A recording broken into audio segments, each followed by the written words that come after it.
June 28th Kildover Hills Board of Commissioners meeting. We will call our meeting to order and ask that you please join us and rise for the Pledge of Allegiance. Allegiance to the flag of the United States of America and to the republic for which it stands, one nation, under God, indivisible, with liberty and justice for all.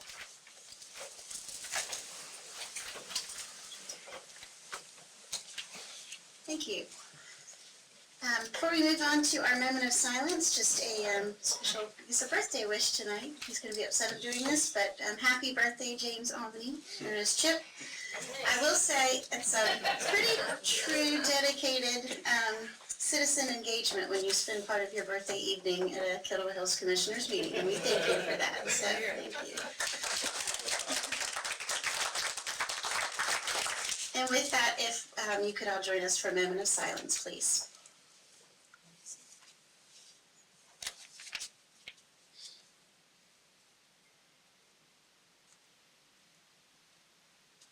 Thank you. With that, we'll move on to agenda approval. Is there a motion? Second. Any discussion? All those in favor, please signal by saying aye. Aye. Any opposed? Great. All right. First up on our agenda this evening is under introductions and presentations. Julian is here. Welcome, Julian, with CV and I to give us an update on our beach nourishment project, which is well underway now. So we're very excited about that. Yep, same here. Thank you. I don't know where the best place to we'll do it.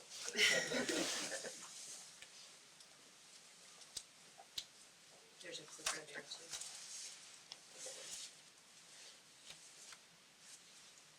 It's not full screen. No, it's not. It says it's Dune.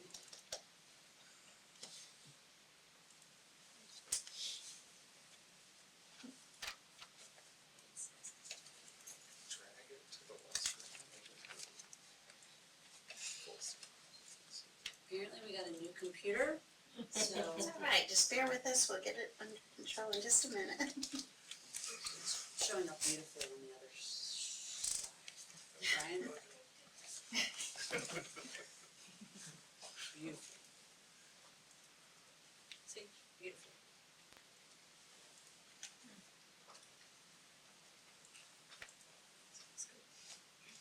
Well, it was a week ago yesterday, a week ago tomorrow, Yes, when we started pumping sand on the beach. So if you haven't been down to the northern part, you'll hear Julian share about that in a couple minutes. It's pretty impressive to see, but do you have some aerial photos in your PowerPoint? I do.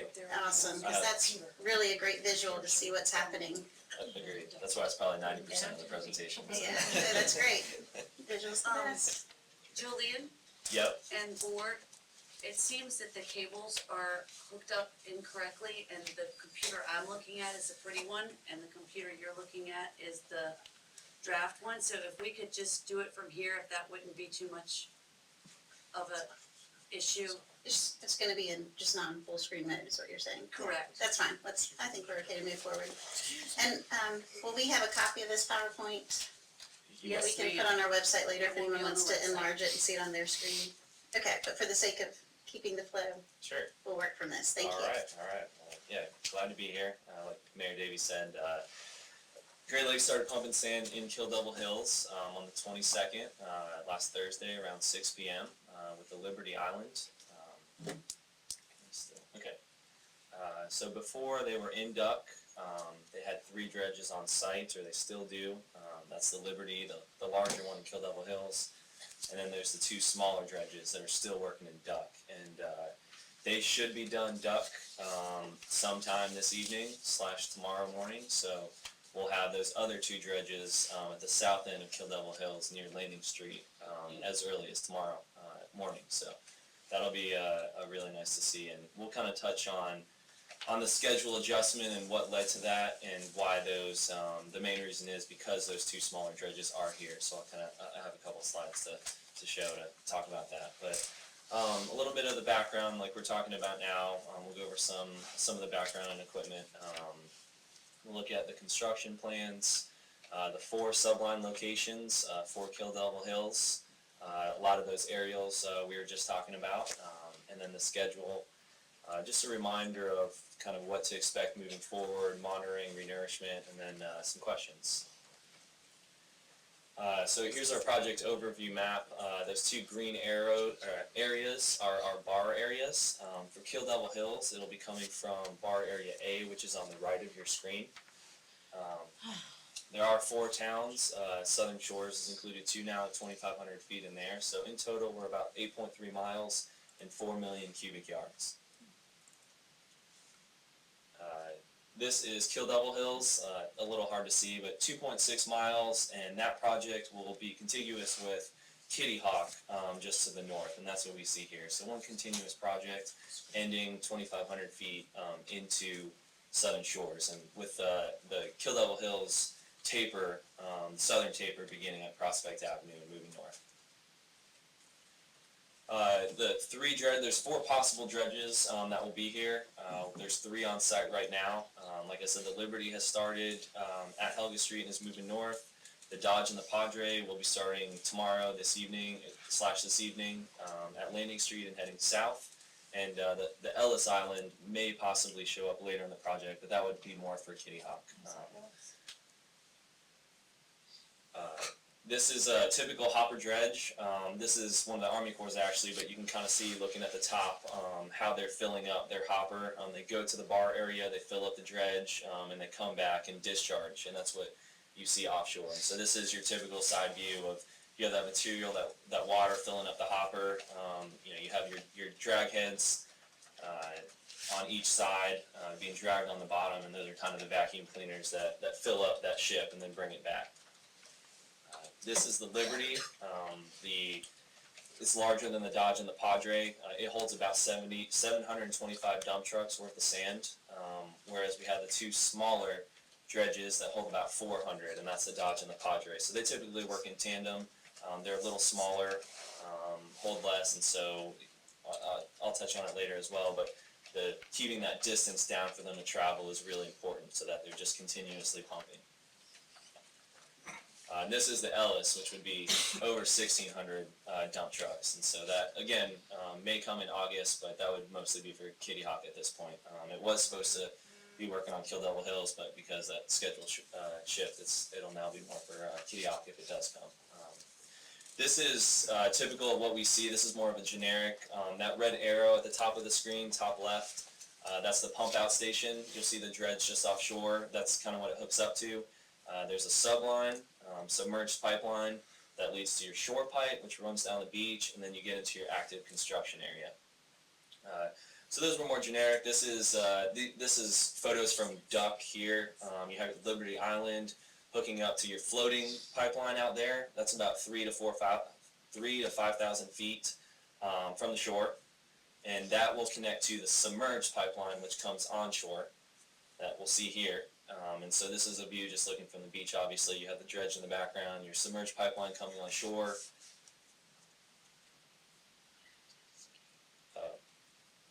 I lost the clicker. Okay, because people are playing.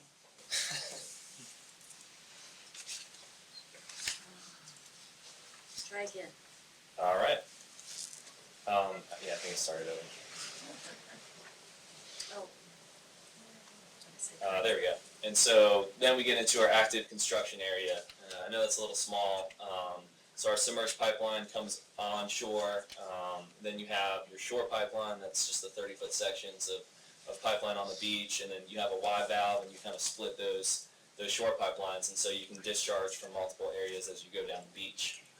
And then you have your sand fencing as well, your fencing on both sides. And that's the area that's closed to the public, and so that's the active area that they're pumping in that time. And then they'll break down that shore pipeline, and then once it's broken down, that Y valve will be moved up the beach here, and then now they have one line, and then they can move that fence and reopen the beach. And so they'll just keep moving down the beach until they hit a certain distance that they can't pump anymore, and then they'll go ahead and swap and head the other way. So like at Helga Street right now, they're moving north into Kitty Hawk.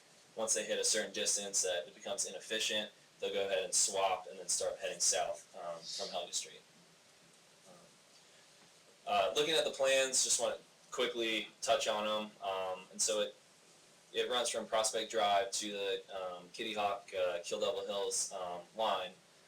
And what those plans show is that we have a dune, our landward and seaward berm crest, and then where that template ties in. And so you have your plan view at the top with this cross section, and again, that might be a little small to see, but that hatched area on the plan view, which is just the view overlooking, that's the dune, and then those other lines are just, they correspond to the cross section. So the landward berm, the seaward berm, and then the toa fill. Here's a blown up cross section, and actually just going back a couple, you notice that not everywhere has a dune, and that is specifically because as we look at these cross sections, so this around 5th Street is an area that does not have a dune, and you'll notice the existing profile. That dune is already over 20 feet, it's 100 feet wide, and so it's a very large dune, and so situations like that, it's more important to put the material out in front and build a larger berm. And then where you have other areas, this is between Landing and First, where you have this is a 15-foot dune, the other one was 20. The other one was about 100 feet wide, this is maybe 20 to 25. And so here, it was important to build out that dune, and then also the berm as well. But that's why some areas do not have a dune. It just depends on the existing conditions and what was there before the project. And that dune slope, I know in the cross section, it looks a little steep, but this is an actual constructed area near Helga Street. So easily walk down, and just in that picture there's this house, and just kind of to show you how they're tying into houses that are a little seaward, in the design, so just kind of shaping it around those houses. The subline locations, there's 4 subline locations planned right now. Helga's obviously in, and they're pumping north. They're going about 1,500 to 2,500 feet into Kitty Hawk. This is because the distance at Duck that the dredge was hooking up at was about 5,000 feet, and this is closer to 3,000 feet, they have a little more room to go on the beach. And so they're kind of adjusting, seeing how things are going, and so that's why right now they're still kind of analyzing best pump out efficiencies and everything. And so right now they have one at Helga. There's a pipeline installed at Landing Street, which is where the Dodge and the Padre are going to go. They're going to hopefully install another section just north of 2nd Street tomorrow.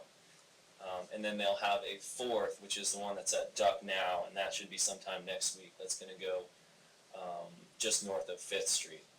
And so right now, like I said, they're at Helga moving north. They're going to finish that portion and then flip and go south, again, for as long as they can with their, however the efficiency of the pumps go.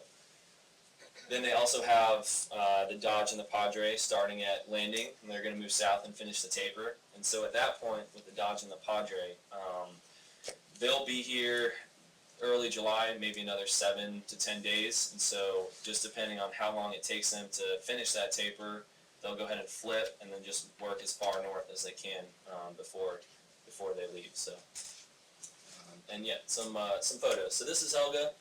You'll notice they have some equipment kind of near the dune. That's actually the staging area for this project.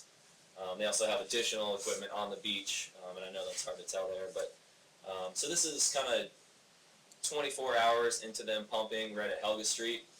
A couple other more views. This is looking south, looking north. That same area though, same day.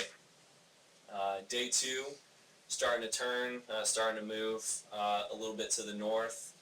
Day 3 just looking the other way, and here we start to see some real progress. Day 4, Day 5 here, and and that one was just this morning. So that's Day 6 here, and yeah, they just continue to pump north. Once, like I said, they hit that line length, they'll turn around and do the same thing coming back. Schedule. So the just to touch base on why Kill Devil Hills ended up going before Kitty Hawk. Those smaller dredges, the Dodge and the Padre, those were not anticipated to be on this project at all. And so once they showed up, it became, let's maximize, their efficiency. And because they're smaller and they're not as large as the Liberty, a larger sail distance really affects them. And so, as you can see here, from bar area A to the center of Kill Devil Hills is about 6 miles, but to the center of Kitty Hawk is about 8 miles. And so it simply became, while those two dredges are here, let's maximize their efficiency. That's why those two are starting at the very south end of Kill Devil Hills to even make it closer to 5 miles. And so to have those for 2 weeks, moving nonstop, it's going to be a huge help. The Kill Devil Hills project was estimated at about 40 days, and so with those two dredges on top of that, it can only really help. And so that was the idea there, and scheduling just in general. I know it seems that things are constantly changing, and it's because they are. And so just like this, this was, no one realized those two dredges were going to be here for this long. Hey, they are. How can we maximize this, and how can we finish this project as quickly as possible?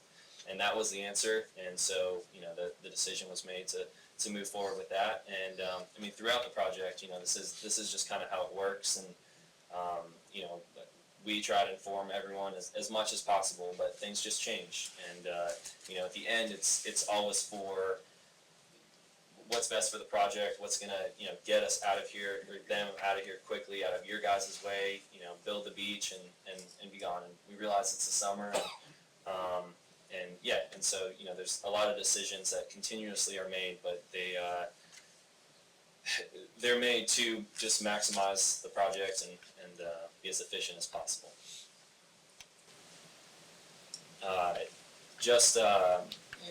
The beach design and construction template. And so this is something that we had kind of gone over a few times. I'm not sure if you guys remember or not, but this would be a pre-project condition profile. And like I said, it's just something we really like to remind everyone at what to expect after the nourishment project. Here we have our construction template, and you'll notice there's 3 kind of segments to this template. You have your equilibration that's expected, and so when you fill this template, you're not just filling the dry beach. It's like an iceberg. You see the tip, but there's so much more going on, and it's the same with the beach profile. You have the sandbar, you have all of it, and so that sandbar, is knocking down those waves, and you need to nourish the entire profile. And so in your construction template, you factor that in, that it's going to equilibrate. And you're going to see 30 to 40% of that equilibrate. Then you also have your advanced fill, which is essentially you design for a certain nourishment interval, and then you go ahead and put your expected erosion on top of that. And so that's kind of sacrificial fill that over time does erode. Then you have what's left is your design beach, and that's the minimum protection you want to provide. And so once you've hit that design section, then you go ahead and re-nourish. And so at first we're going to see, especially recent, some equilibration of those profiles. And this is a real-world example from North Topsail from a couple years ago. And here we have our construction template. What was constructed is yellow, and about 6 months into it, you can see a lot of that material moving near shore and building up that sandbar. And what that does is, before a wave was breaking on the left of that arrow, and now it's breaking farther offshore. And so that wave energy is just dissipating over, in this example, 200 feet farther offshore. And so not only do you have a wider beach, but you have smaller waves hitting that beach. But that's a process that's anticipated. It's factored into the construction template to equilibrate and fill the entire profile. And this is just a photo of Duck from this morning. So this is their project. Like I said, they should be done this evening / tomorrow morning. And yeah, that's kind of how the taper looks tying into the existing conditions. And yeah, that project was about 1.5 miles, and this one's about 2.6. So. And then I have some frequently asked questions, but I like to just leave them in the presentation for when you all post them, or if you'd like to ask them specifically, feel free to. But that's all I have. If anyone has some questions. Questions for Julian? It's just it's an impressive project. But yeah, it sure is, and I mean Great Lakes. I mean they're the beach builders, and so they definitely have it. They know what to do. I mean they've been moving methodically for the whole project, and yeah, it's so far it's been going very smoothly. So it's been great. And do we have representative from? Yep, two of them. We have Armand Real, project manager, and Jack Wynn as well. Great. Welcome, gentlemen. Welcome. Thank you for the work you're doing for our town. Nice to see the sand hit the beach. Yeah. Yeah, that was an exciting. Last Thursday evening, we were texting and sharing pictures. Sure. So Yep. Yeah. that's great. Well, thank you so much. We appreciate the update. Of course. We'll certainly be following you. So if you guys run into anything, please don't hesitate to contact us. If you start running into folks asking your folks questions or you guys questions, and we need to do anything with communication or whatnot, I know you're already in frequent communication with our staff, but if there's things that we can do as board members too, please let us know. Sure. Yeah, we really appreciate it, and I know you all have already printed out flyers for the folks down there to hand out and provide information. But so far, yeah, it's been really good. So. Great. Yeah. Great. Thank you. Yeah. Thank you all. Okay, we'll move on then to the next item this evening. This is our public hearing. We have one public hearing this evening, and we will turn this over to our town attorney to conduct the evening. All right, I'll go over a few of the formalities associated with the hearing. A public notice of this hearing was published in the newspaper and posted on the town bulletin boards in accordance with statutory requirements for the subject matter. Also, a copy of the notice has been filed with the town clerk for entry into the official record of the hearing. The town clerk will record all oral comments in a concise and brief manner. The written statement shall be recorded in a similar manner and made part of the record of the hearing and shall be submitted in full to the town clerk. If you're speaking, please limit your comments to matters relevant to the issue and to a time period of 3 minutes. A 5-minute exception will be made if there's a spokesperson for a group or if your statement is submitted in writing to the town clerk. All speakers must come to the microphone so that your statement will be taped. There shall be no debates, and please identify yourself when you walk up so that we may take your name and information down. All right, this public hearing will now come to order. This hearing is called for the purpose of the Equilibration Hills Board of Commissioners to consider the following. A requested amendment to Chapter 153 zoning, specifically 153.002 definitions and 153.095C ocean impact residential zone intent. The purpose here to modify the definition of dwelling, single family, to include maximum square footage to 6,000 square feet and modify intent of the ocean impact residential zone. We're just waiting on a sign-up sheet, guys.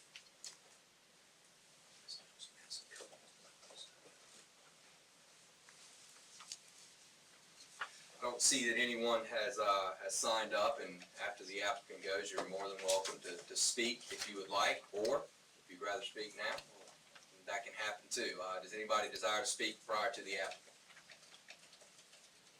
All right. No objections, we'll let the applicant No, come on absolutely. forward. Welcome, Sharon. Thank you.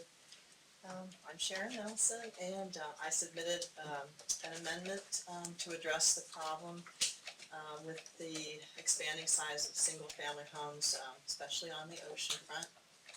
This is how I change slides.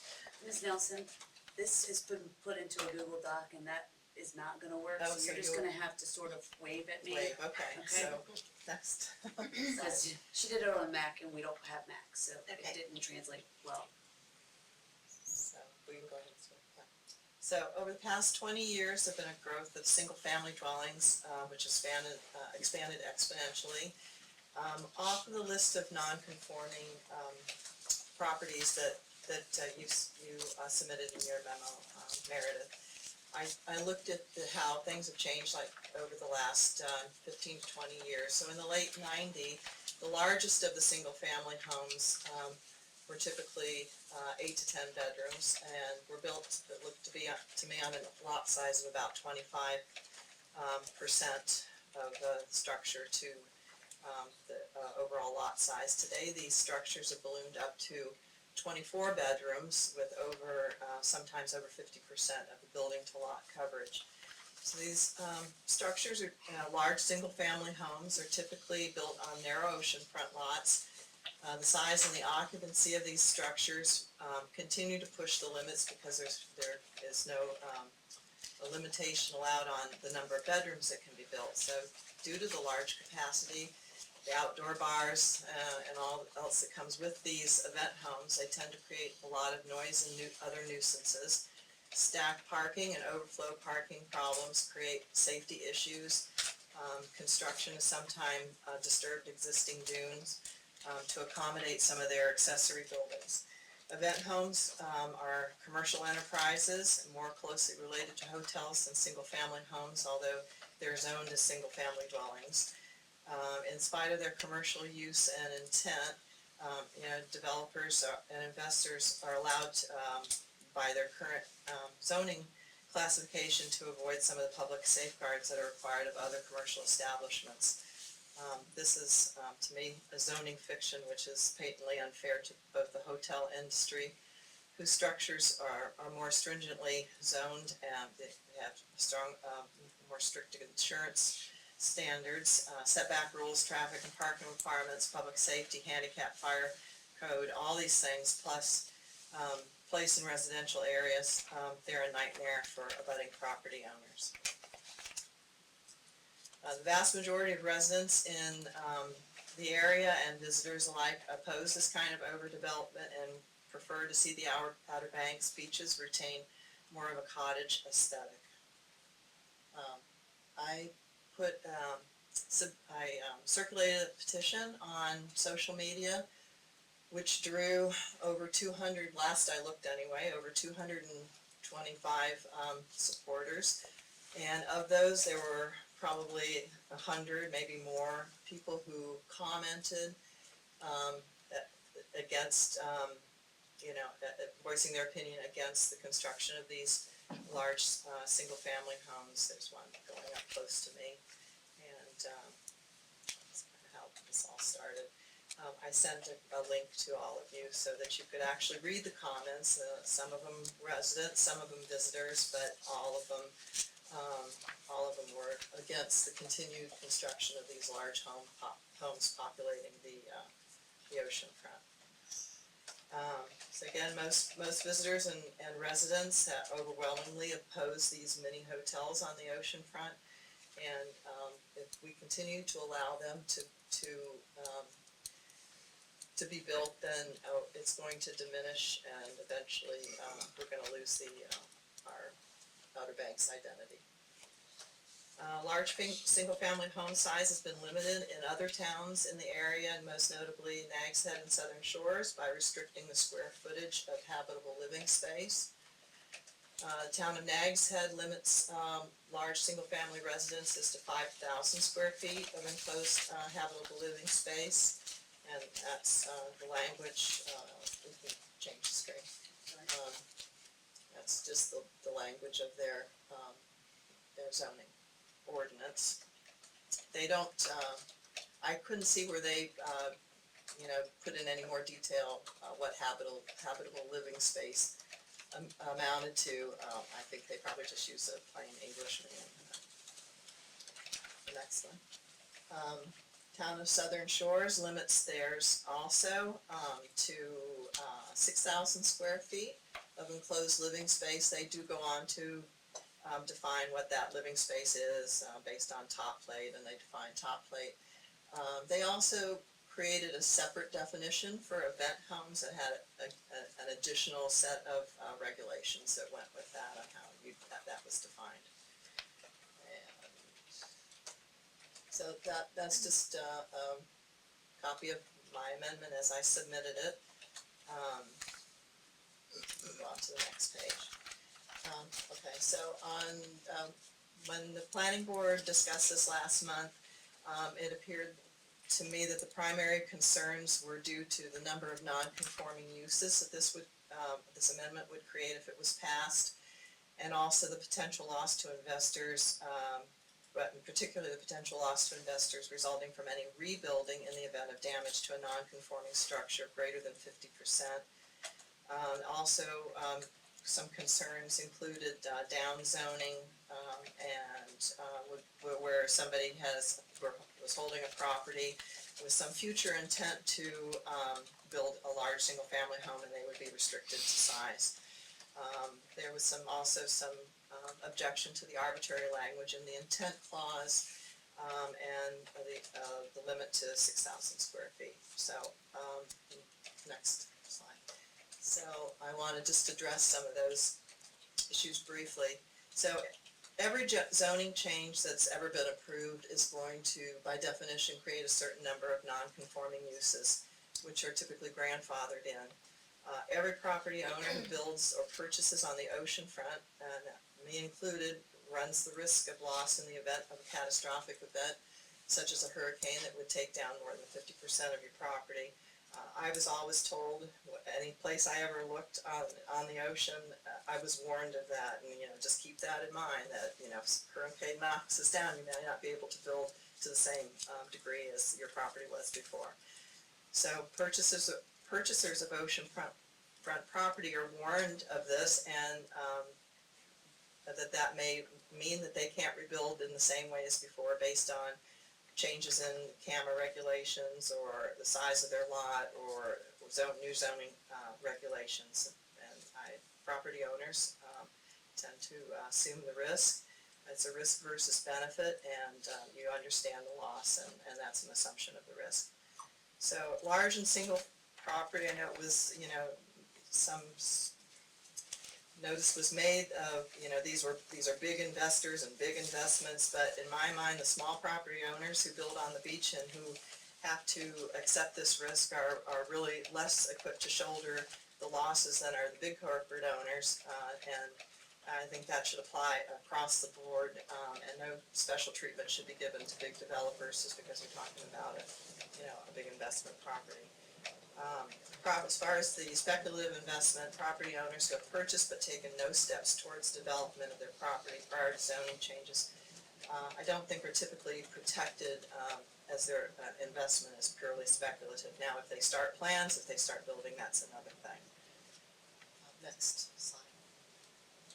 So this is, we currently have the non-conforming, this is out of the Devil Hill zoning code, and I think this probably allows for reconstruction at 100%.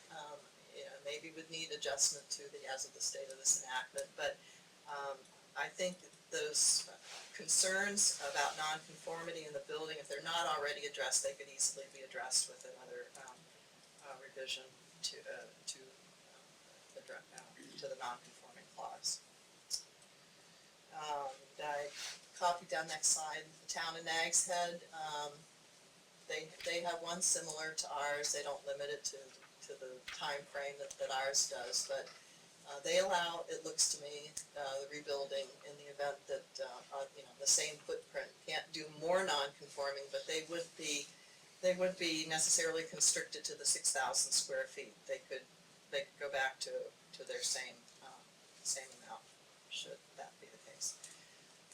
Same thing, next slide with Southern Shores, the same thing. And I'm not going to read all of that, you can look at that afterwards. There are 2 pages of it, but they're basically saying the same thing. If you have some catastrophic event like a hurricane that takes down 50%, then you can rebuild on the same footprint. So I don't know that anybody would be in any worse shape under those situations. So if these problems are still an issue, some of the suggestions, I would say add some language to make the non-conforming structure, so that you could rebuild it in the event of destruction greater than 50%, so long as you're not creating a greater non-conforming structure. We could remove the intent section. That's not really imperative in this amendment. That could be removed from the amendment. Could remove the language pertaining to accessory structures which have created additional non-conforming uses. That could be removed. Just define habitable living space. If plain English is not enough, that could be addressed, and also to limit the application to single-family dwellings on the ocean front. Next page was just an example of some revisions that could be done if needed in order to move this forward.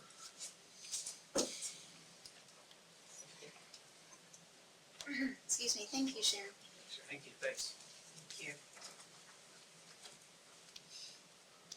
Thank you, Ms. Nelson. Would anybody else like to comment?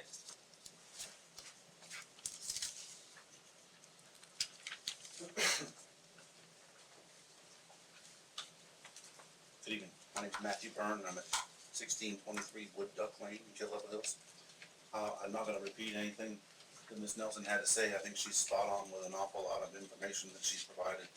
I fully endorse the move that she's trying to make towards reducing the size of the homes in our town. I may be absolutely wrong as to my definition of factual interest to the town, but I think the fact that every other town has done something about these homes and Kill Devil Hills is exposed to it is a factual interest to the people who live in our town. There's no place else for these homes to go but in Kill Devil Hills, so unless and until we do something about them, there's no place that the Kitty Hawk doesn't have the land for them, so they don't have to need an ordinance. Natty's Head's already done something, Southern Shores has already done something. We're the only ones left to expose, so the citizens of our town are left exposed unless you folks do something to protect our interests. So that is the one point that I would make. The second thing I would make a note of is that the planning board forwarded this to you all with a denial or an inconsistency to the land use plan. Well, our land use plan is inconsistent.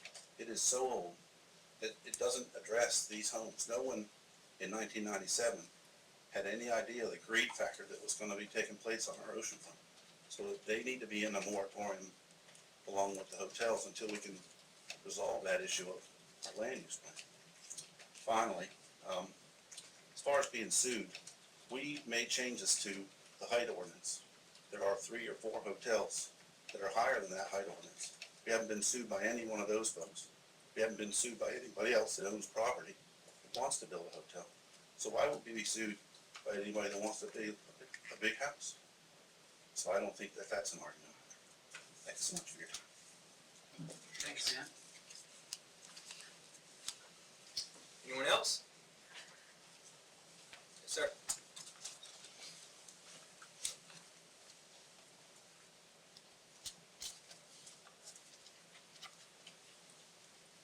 My name is Duke Garrity. I'm the Legislative and Building Codes Chairman for the Outer Banks Home Builders Association. And first off, I want to say we're not making a recommendation for or against this ordinance. I think you can make that decision on your own. What I did want to give you is a little bit of background going back to, I think it was around the year 2000. We had a task force was set up by the Chamber of Commerce. And we met every month, every 2 months, and it was a pretty strong group. I think it was even before Warren Judge was in office. But we discussed beach nourishment and the future of it. They were talking about that. And affordable housing. We ran a whole day symposium on affordable housing. The staff person from Kill Devil Hills was at this, was part of the task force. And I remember him talking distinctively saying, we have our share, more than our share in Kill Devil Hills of affordable housing, more than any other town. What I'd like to do is encourage some larger homes to help the tax base. He says, we need this, and he says, I just can't keep bringing in smaller and smaller houses for year-round people that draw on services more than the tourists do. So that was just a little bit of background where some of the rules may have been relaxed. I don't remember going back to the year 2000 or 99, whenever it was. The idea of large homes is the responsibility of the General Assembly and the Building Code Council, not up to the size of the homes. They've never been regulated by the individual towns. The General Assembly has never had the urge to, and although it's been tried, never had the urge to try and regulate the use of homes and turn them from commercial to commercial from residential homes. The Building Code Council, as recently as 2 years ago, had an appeal hearing on a 24-bedroom home up in Corova and voted unanimously that this 24-bedroom home is a residential structure and that Currituck County had no right to try and impose some more building code restrictions. So it's never been there, and I think as long as the Biltmore Hotel in Asheville is still a single-family residential home, it's going to remain that way. I just wanted a couple of points there. The nonconformities, everybody's correct. You always have nonconformities, but if you have a home that's nonconform and has the damage, the insurance company is probably not going to let you rebuild that to its present state, especially, they're gonna go give you the money, only rebuild it to the current zoning ordinance. They're not gonna let you bring it back to 100% what was there before. Again, I know you have a tough decision here, and good luck with that. Thank you. Thank you. Thanks. Anyone else?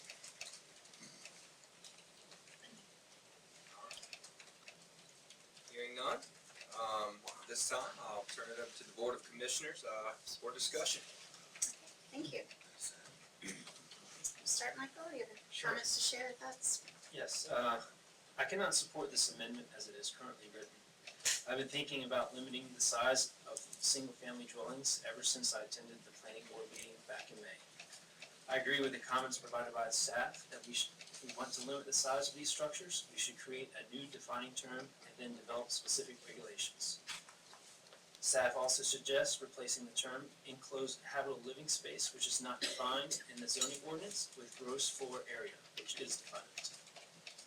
I also agree that Part C of the amendment is arbitrary, and I think it is too restrictive for the oceanfront.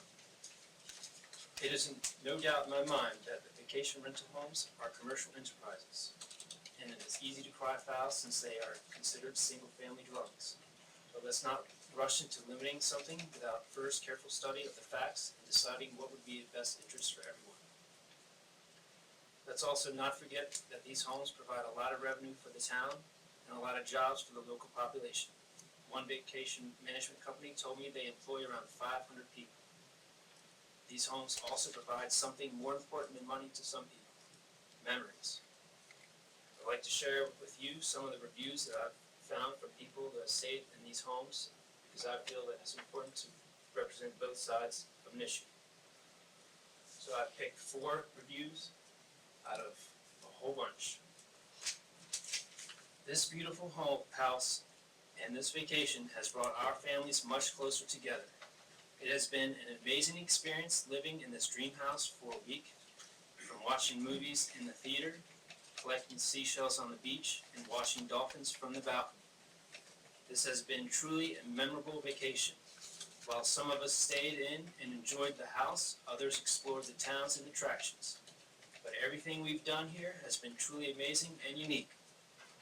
Coming here was definitely worth the 16-hour journey. Thank you for giving us this opportunity to stay in your house and for giving us an experience of a lifetime. We will cherish these memories forever. Here's another. We are very sad to leave this beach house, but we are very happy to bring home all of the memories it gave us. This house was by far the best beach house we have ever stayed in our 17 years of enjoying the Outer Banks. We are very appreciative of everyone who spends time preparing the house so that more memories can be made. We celebrated 50 years of marriage with approximately 50 family members and Max the dog. Max would like to thank the homeowners for their hospitality and the beach crabs for their entertainment. This is truly a remarkable home. Thanks so much for the memories. The final one. This was the best vacation ever in this beautiful home. My husband and I were married on the beach with our closest family and friends present. There was plenty of room for everyone, and everyone enjoyed their stay, and we had lots to do inside and outside the home. We loved being right on the beach. This was so convenient. We are looking forward to planning our next vacation at this home. Thank you to the homeowners for opening this home to us. We absolutely enjoyed our stay. And that's all. Thank you. Commissioner Evans? Well, this has been something that I've been looking at for quite a while, so I'm certainly in favor of trying to figure out a way to develop some type of limitation on these homes. At the planning board meeting, I would say there was a lot of issues that were brought up. One, the non-conformities, one, property rights of the owners that have purchased property that are currently allowed to build these homes, which gives them a certain value amount. But that's not to say that I'm sure there's something we can do. What I would like to see happen is that we continue to explore this. One of the things that was brought up, and I have not had a chance to follow up with anyone on this, is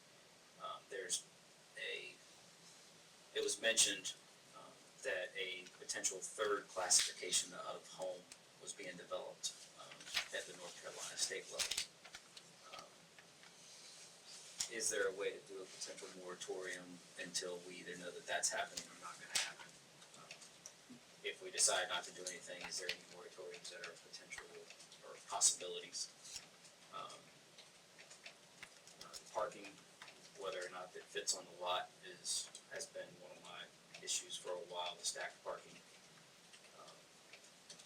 And then some of the pictures that have been floating on social media about the dunes being cut into to allow for some of the auxiliary structures to be the pool houses and the pools themselves. I find it hard to believe that with some of the camera restrictions that some of this is actually allowed. So I would like to have us, whatever the outcome of our decision tonight is, that we continue to look at this and figure out a way that we can allow some restrictions going forward.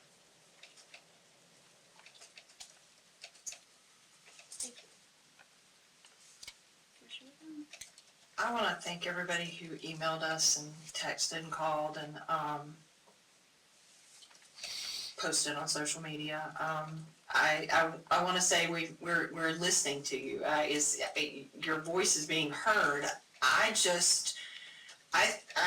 kind of at an impasse as to exactly what we can do. I want to thank you, Sharon, for bringing this up again, because again, unless we're addressing it, there's nothing that's ever going to be done. I understand what it is that people are trying to say.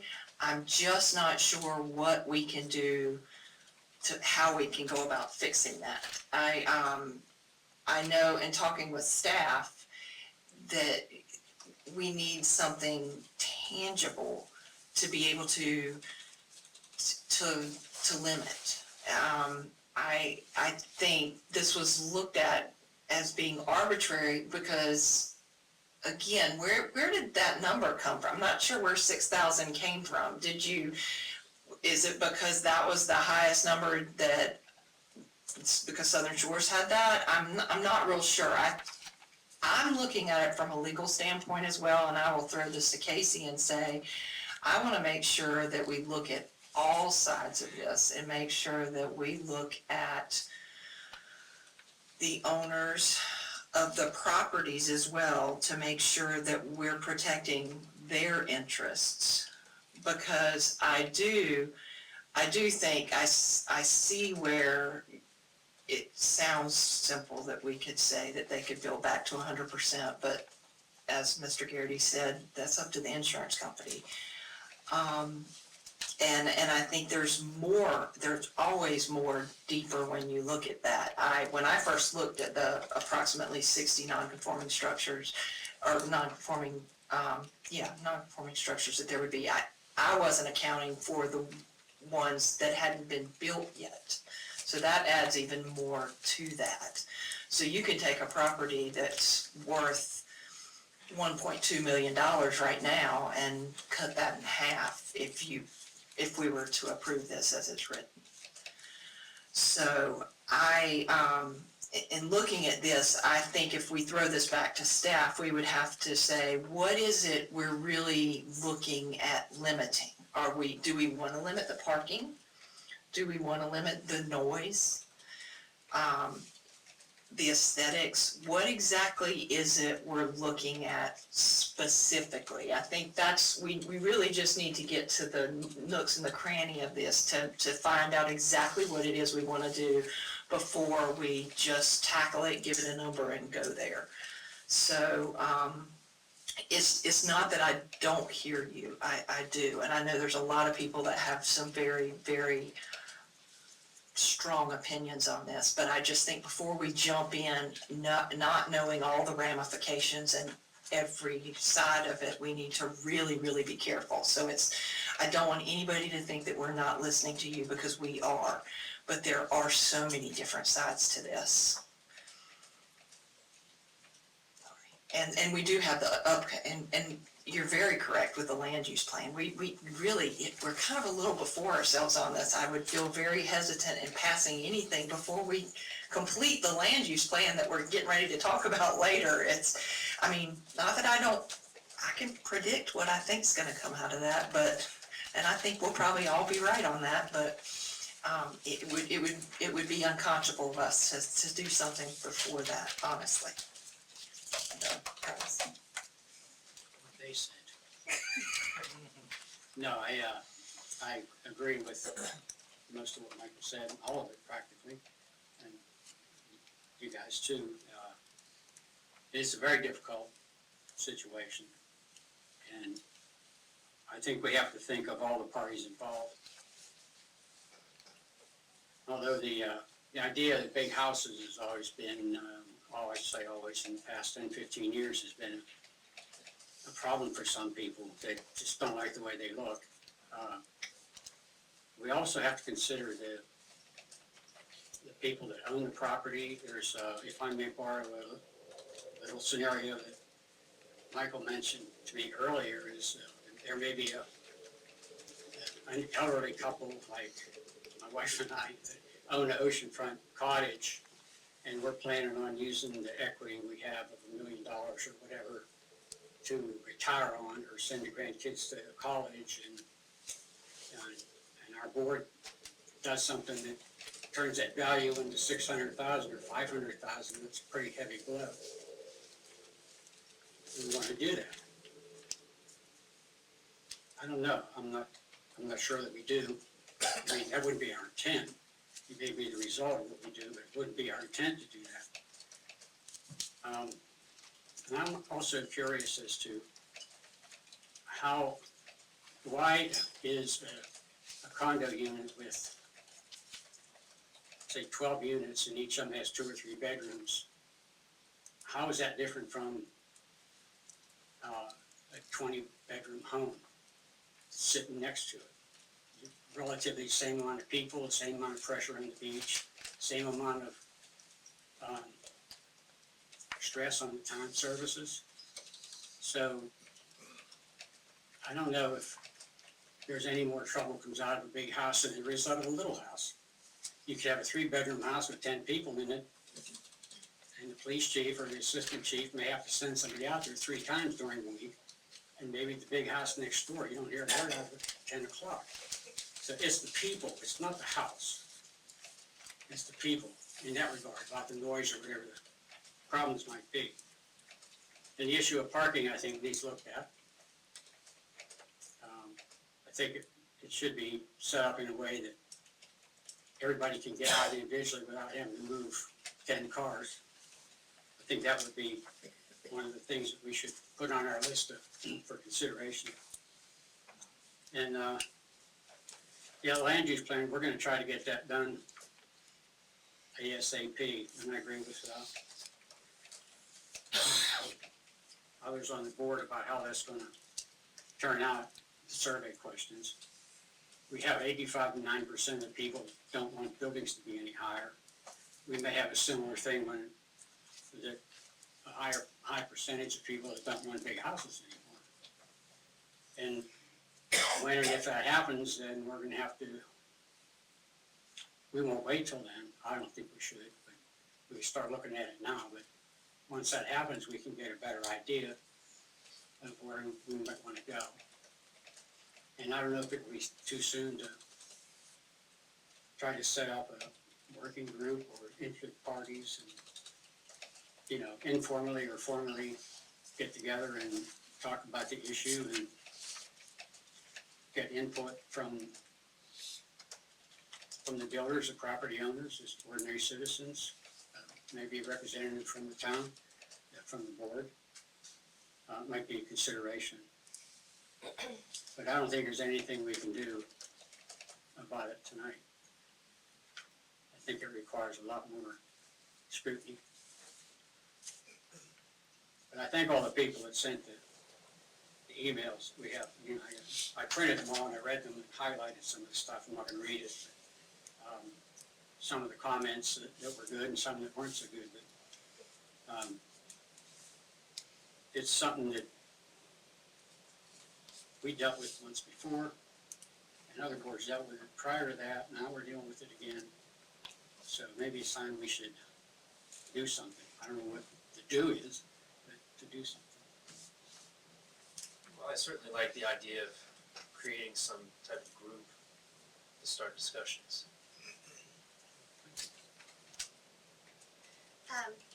Not to be strictly a contrarian, but I don't know about the group because we have done this, but we haven't taken action. But if you recall, we've had several meetings now. We even dedicated a workshop to this, and so what I don't want to do is just keep spinning our wheels, because I do think we could look at history and look at minutes from meetings, and we are where we are with this today, because the last time that we discussed this, we could not reach a decision and said, well, what we're going to do is wait till someone brings it to us. And this is what we've asked for in a way. Sharon may not realize that that's what we did, and that's how we left it. And we figured either citizens would bring it to us or a developer or something like that, but that's kind of where we got stuck. So, it is, I think the reason there's a struggle is because it's a tough decision. It's a tough decision because first and foremost, you're, when you take action, or if we were to take action, you're in essence limiting property rights. That's what most ordinances have a fact, and so you're weighing that limiting property rights with what's the benefit, what's the greater good, that's how you're, if it wasn't that struggle between limiting property rights and the greater good, we would have made a decision months ago and it'd be really easy.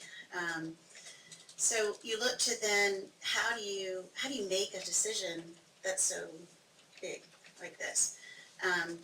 And citizen input is something we always look to. It's interesting tonight, we don't have a packed room like we did a few weeks ago.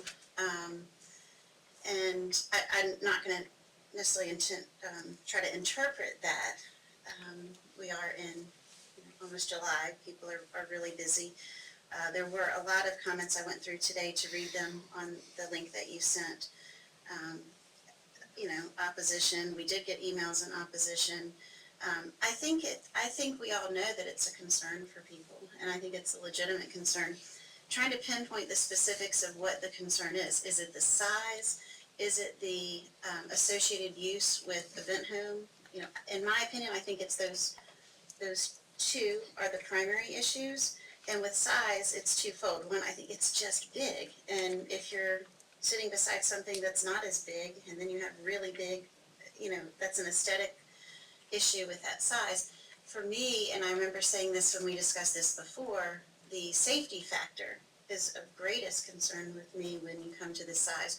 Unfortunately, our hands are tied with implementing specific, anything that would trump building code with safety requirements. Our hands are not tied when it comes to, what can we do? You can limit the size, but you can't impose those restrictions for building code. We are in an interesting timeline, because later on agenda tonight is reviewing the land use survey questionnaire. As the draft of the questionnaire that's before us tonight includes a specific question under development about should the town develop regulations to limit the size of single-family structures. I had made notes about having subset of those questions if you choose yes, because the way it's written, it's, you can choose whether it's single-family dwelling, multifamily, but, parse that out a little bit more, and if it is single-family, 6,000, 7,000, because you point to the arbitrary selection of the 6,000, is 6,000 rubbing people the wrong way, but maybe 8,000 isn't. I don't know, but that's where it would be nice to have more specific input, so we could point our finger to, we made this decision based on this information. Right now, we do have to go by that Mag's Head's at 5,000 and Southern Shores is at 6,000, so I don't think it's just totally arbitrary as far as the way the number was selected. What I would propose us to do is consider tabling this till we get the survey, the land use survey back. I I don't wanna table it till we complete the whole land use plan. There's a gap of time between when we're gonna have the survey results and then all of the other components that have to go into having a completed adopted land use plan. But I think the survey response, I don't know if we had a specific timeline in here, but I mean, we're within, realistically, I know we've gotta put it out for, what do you think is a realistic timeline of the land use plan being, The excuse me, entire the, plan? no, the survey part of the land use plan? I mean, are we within 30 to 60 days of distributing and that survey electronically? We're within 30 days of distributing it. Okay. So, and I would like when we get into that discussion, depending on where we go now, to have some very specific questions, if we can, related to this, to try to get the information to be able to make a decision. In addition to that, I was also thinking that it's tabled so we can request staff to look at, as you indicated in your memo, defining or creating a new term about large residential.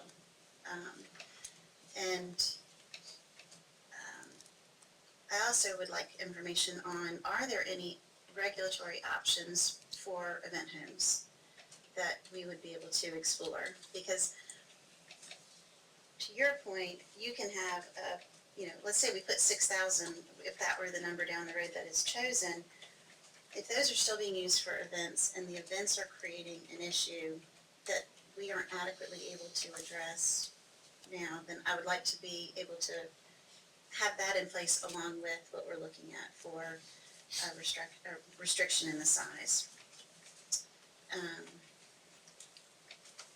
So those are my thoughts on some possible direction. What I don't want to do tonight is table this without a plan and specific action items forward, because then I think we just spin again. I think if we have specific objectives with the purpose of gathering more information so we can make a decision, then I'm in support of that. Can I ask Casey a question? Absolutely. Is it true that, I mean, because I know Sharon had said that the property purchased but not developed wasn't not necessarily protected. Is that true? In my reading, up through Supreme Court cases, no, I would have to disagree. The term, the buzzword here is vested rights. Okay. We're talking about these type scenarios where somebody purchases a property with an expectation to be able to build a particular house or structure on it based on the current zoning, and if it takes them 2 years to build, the idea behind it is, well, they bought it subject to thinking they'd be able to do this, and then you come in and you downzone in this particular case, and you've wiped out their vested rights, then yeah, I mean, there have absolutely been cases that have been litigated over this all the way up to as far as the Supreme Court, as I was saying. I personally have not seen anything in my readings that have said development must start when downzoning occurs for it to, and then you must stop work order or something of that nature, cease and desist so far as the I've not seen it, no.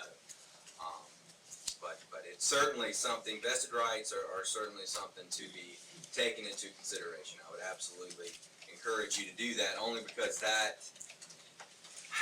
there's many issues that pop up. I mean, loss in property values is one that's been said, of course, decrease in taxes. There's all sorts of things that's happening here. But I'm, from the legal standpoint, it's the constitutional issues that may arise. More important than anything, in my opinion, is that if something in the way of this is approved, you make sure there's a legitimate and rational reason for doing it. And I think that's exactly what you guys hit the nail on the head several times already. We need something more. We need to know reasons. We need to do our study.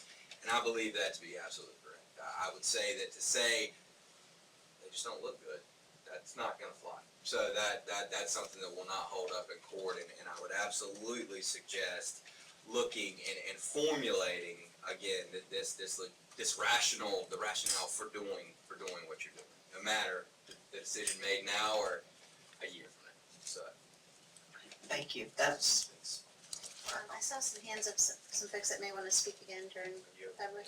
I am okay with that. You guys okay with that? Sure. If you'll still come back to the podium though, please. Sorry.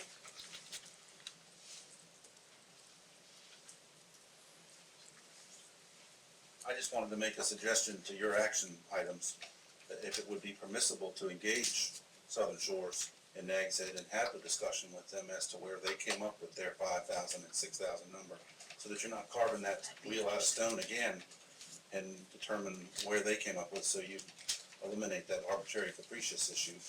Where and when, because if it was done a long, long, long time ago, that also makes a difference. Totally understand that, but Yeah. again, there's no sense in carving a stone into a wheel when it's already been done. Thanks, Thank Jack. With that, Thank you. wish everybody a good evening and a happy birthday. Thanks. As far as tabling it, before we would do that, I would ask that, it was my understanding, I attended the planning board meeting and discussion that went on there and reading the report from staff, that if we tabled it tonight, when it came back to us, we still couldn't really pass it because there's problems with it. Now, if we table it, can staff work on it and fix it? That's my question. Can I answer That's what I'm that? asking you, yeah. That was something that I was gonna point out to the board. This was a zoning amendment request. So Ms. Nelson has the right for her language to be heard. Casey? I was gonna Stop speak to me. the same thing, please go. Okay, and because you wanna table it to potentially change it, she does not have to agree to any of your changes. She needs to be heard on the language that she submitted if you would like for the staff to create language similar to hers with the board's direction or you know, what you want us to create, then that would be a staff-generated amendment, and you could literally sit up here and tweak it word for word. This is a paid-for amendment request, and the board, unless Ms. Nelson fully agrees to it, has no right to change her language. It's an action on her language. Right, unless if she, which we'll bring you back up and ask her, but if she was a fully willing party to us working together to this, so I mean, really it's her option, we can vote on it as it is tonight. Well, there's several options, vote on it as it is tonight, table it and come revisit it as is, which I certainly wouldn't recommend that, because there doesn't seem like there would be support to pass it, or allow us to make, I guess fully authorize us to take her ordinance, work with staff to bring something back that the board could consider. And that's the only thing that I would, concerns me for the board, is if any part of it is not to the extent that Ms. Nelson wants, and she doesn't concede, you've done all this to redo it again. Because you can't change her language. If you say, we think 10,000 is the right number, and Ms. Nelson just firmly does not agree with that, we're still under her amendment. And she can say, I don't like that number, and you still can't change it. Do you understand? I mean, I guess She you would can't then be give you- voting on going back to You what would she just- had, turn it down, and then the board would take their own action. It would be easier if the board created their own direction, if this is not the direction you wanna go in. You could direct us to go in a direction, and then you are in full control of the language in every aspect of the study and everything. It's just, Sharon, may I ask your comments on this? You're hearing this discussion. Would you mind coming to the podium and sharing your thoughts on this, if you have them yet? It's like when I gave the presentation, I spoke to some potential revisions because it's not carved in stone. I just want something to be done.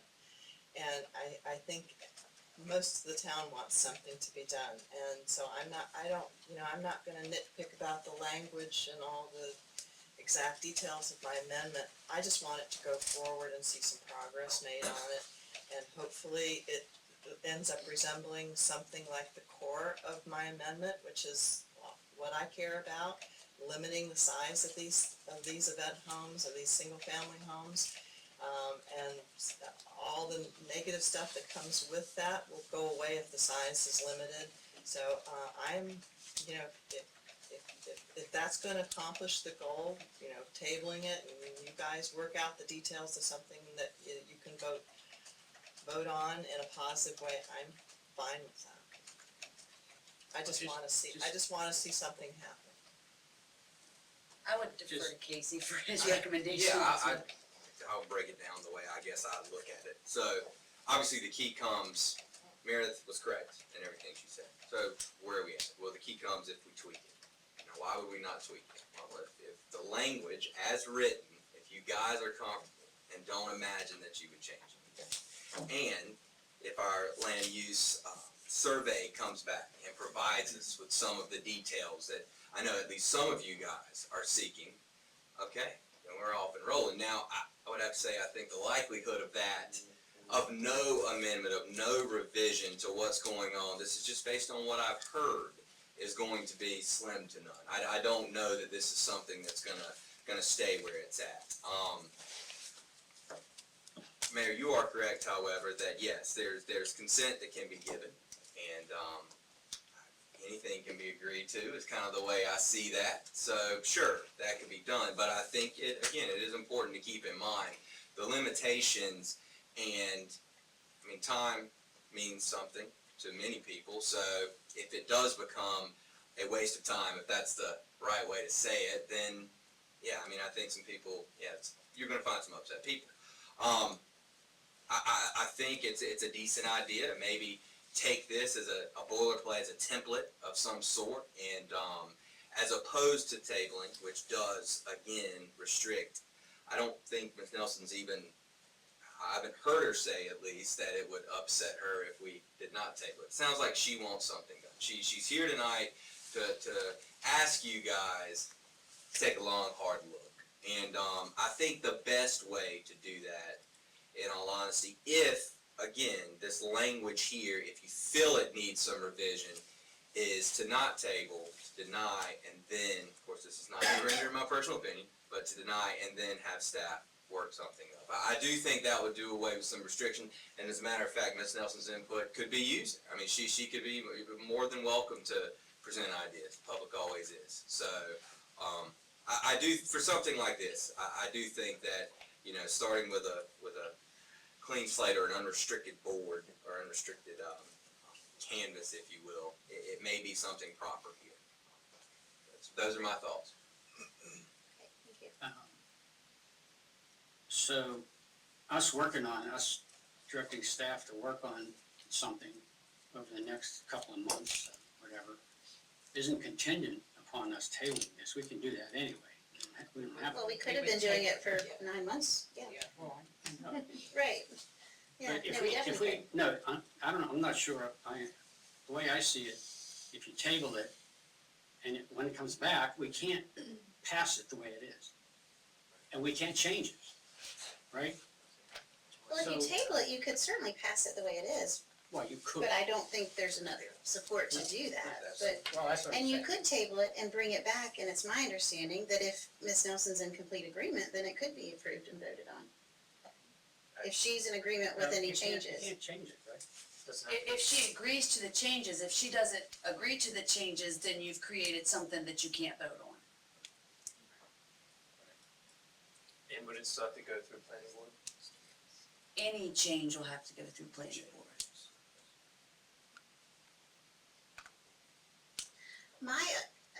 Probably, if it sounds like I feel strongly one way or the other, I only do because I felt like tabling will keep the pressure on us to stay active and do something with this.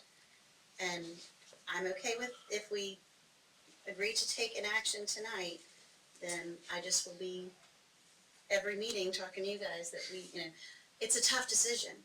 And it's still gonna be a tough decision in 60 days. Maybe we'll have more information from the land use survey, not the plan, that will make it a little bit easier. But I just don't want drift to happen too much, because it could easily, again, if actions taken tonight, and then we're starting with the clean slate, so to speak, we are gonna need to make sure we have a timeline. And to do that, in fairness to staff, we need to be able to give concrete direction to staff. Because otherwise, we're back to where we were 9 months or a year ago, where they presented information to us, they gave us a picture of what was happening all around us. But we didn't feel compelled to take action because it wasn't a clear path. So, I would agree with you as well. I don't want it to just simmer somewhere. So, I guess the concern would be on what direction to provide. I mean, mine would be both the appearance, which would correlate to the size, but the other one would be parking, which also correlates to safety in my mind. That would be the items that I would feel might provide the clearest direction. I mean, the emails that I've read, and maybe I missed something, but I don't remember anybody complaining about a whole lot of noise issues or guest behavior or beach problems and Sorry, things I like can that. attest to Hold on that. just a moment. But, I mean, I know there's always, like Commissioner Hogan said, there's always going to be people that can bring a problem to any place that they're at. And obviously the more people consolidated into a given area, the more chances there are of that. But if we're looking at the appearance of the home and the parking, then that's gonna address some things that are concrete that we already have ordinances on, and our neighboring towns do as well, so that would be my thought. I'll go along with tabling it. I just don't think we need to hang it over our head and do something. We're gonna do something. I don't think we need to, you know, if I'm wrong, tell me, you insinuate if we don't do that, if we just deny this, then we may not do something as fast or whatever as we normally would. But it's probably, But I'll go along with tabling it. I just think there's a better way. well, we gave ourselves a kind of a self-imposed time limit on other items that have been coming up, recent dogs and whatever else that we've dealt with. I don't think that's unreasonable for us to have a timeline. I don't wanna put undue pressure on staff, but something that we're kinda locked into as far as it might just be a periodic review in 30 days, 60 days, but I don't want it to go away. I don't know what's appropriate, and this is a large issue. So if it's large for us to consider, then it's certainly gonna be large for staff to try to develop something that we can then take action on. So I guess then the question is, do we wanna table it, or do we want to start fresh? Well, there's nothing that says we can't keep what we come up with, even if we do take action and deny her amendment, because she doesn't like what we come up with, you know?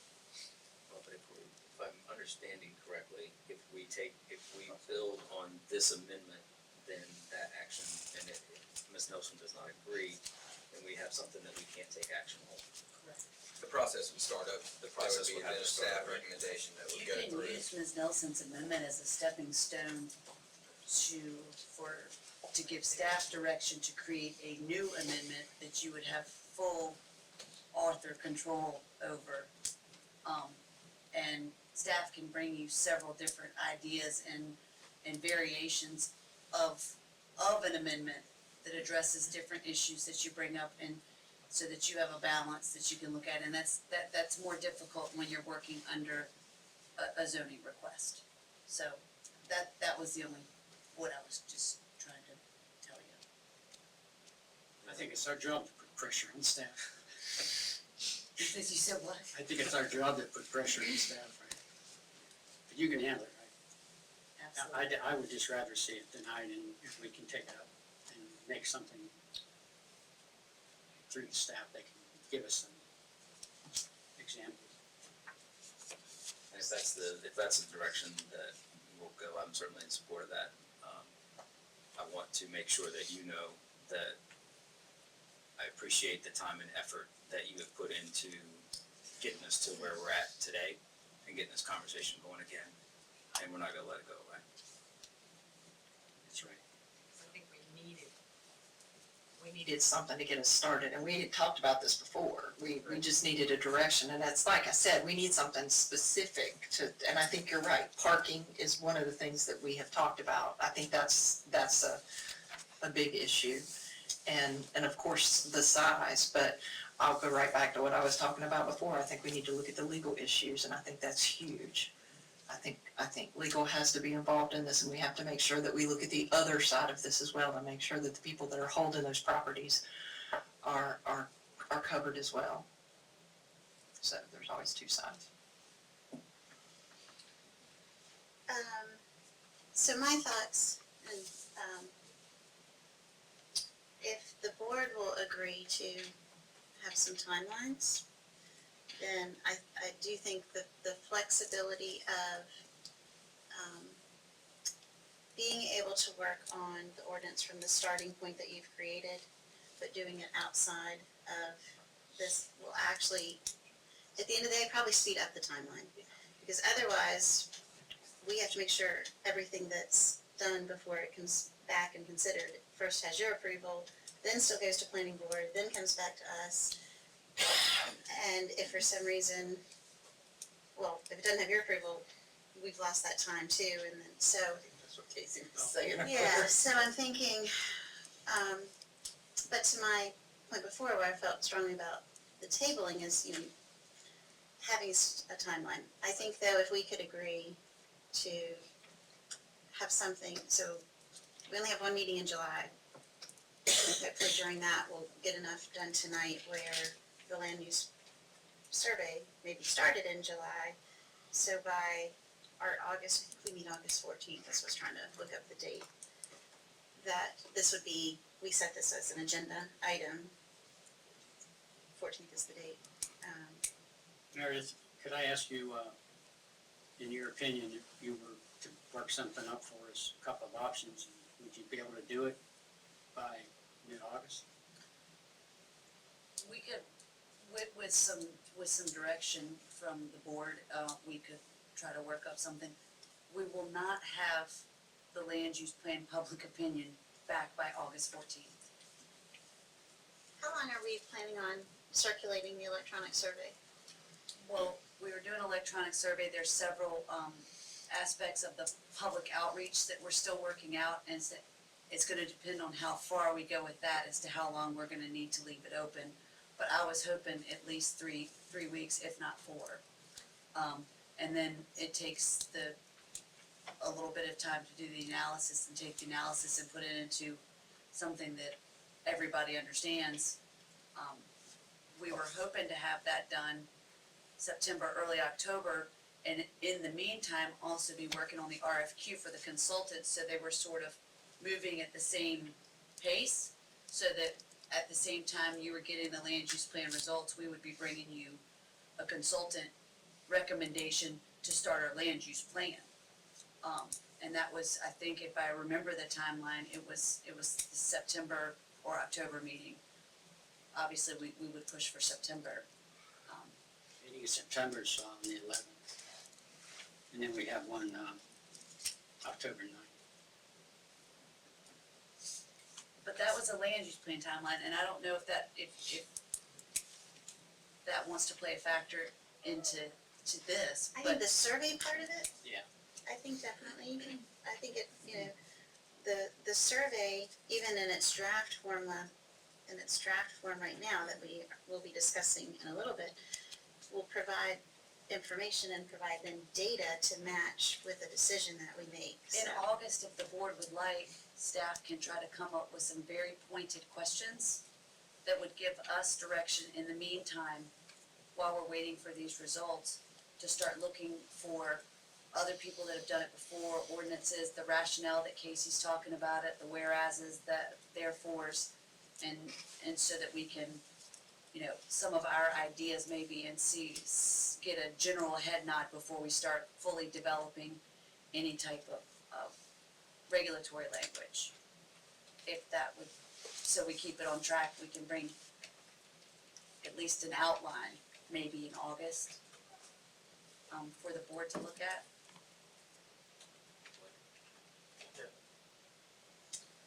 alright, we're coming back to where we are with the public hearing on this requested amendment. Sharon, do you have any other comments? I think, I mean, personally, I would like to see it tabled rather than denied. I think that kind of does keep it alive. Not that I want control over it, but would rather not see it shot down and then not know where it's going. So I would prefer to see it tabled, but I just want it, like I said, I just want it to be accomplished, whatever means it takes to accomplish it.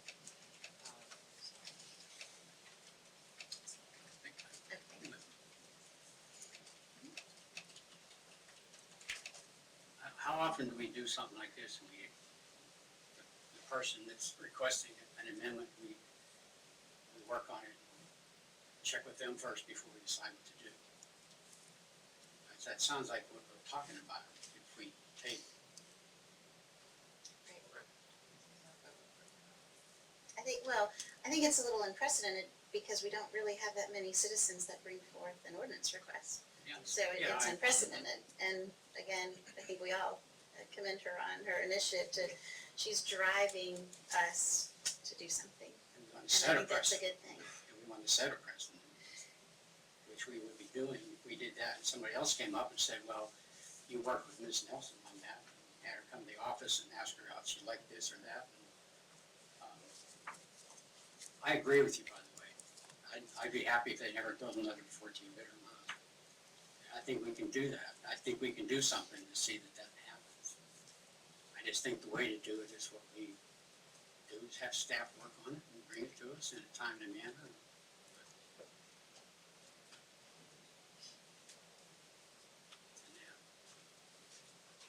Well, I feel confident that the board is engaged and will stay engaged in this. So, I'm comfortable either way. I think I understand from the operational perspective why it's probably better to take action tonight. And then we are held accountable by the folks that we're representing to move this forward and not let it circle the wagon again for months and months.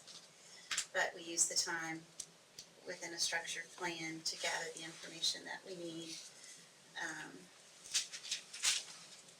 I think, Meredith, we're talking about August being a time that you can report something back. That would give you the July meeting to actually come back to us with questions if you're finding there's still not clear direction. I know obviously you'll be speaking with the town manager on this, and so.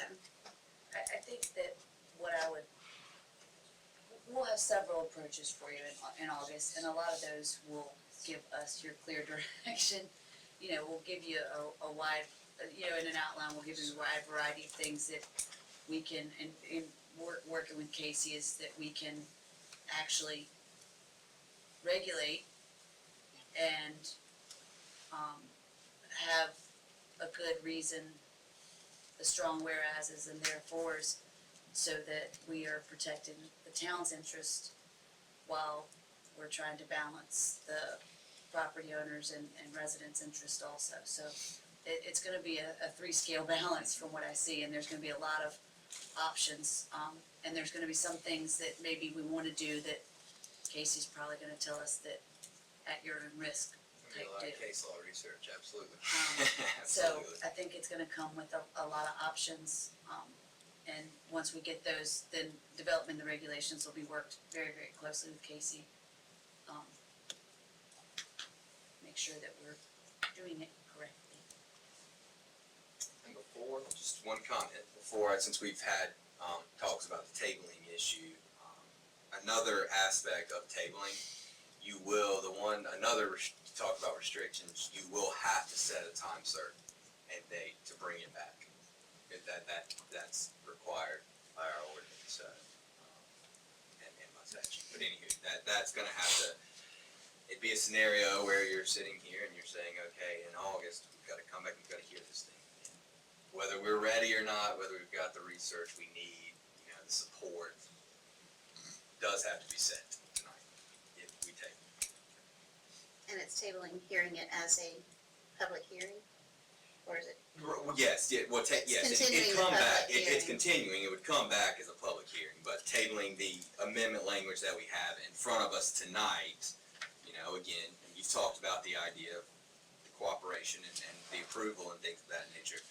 My whole plan, I wanna reopen that can of worms, just, we will have to set a date when this comes back before you guys, if we be tabled. That date certain has to be set.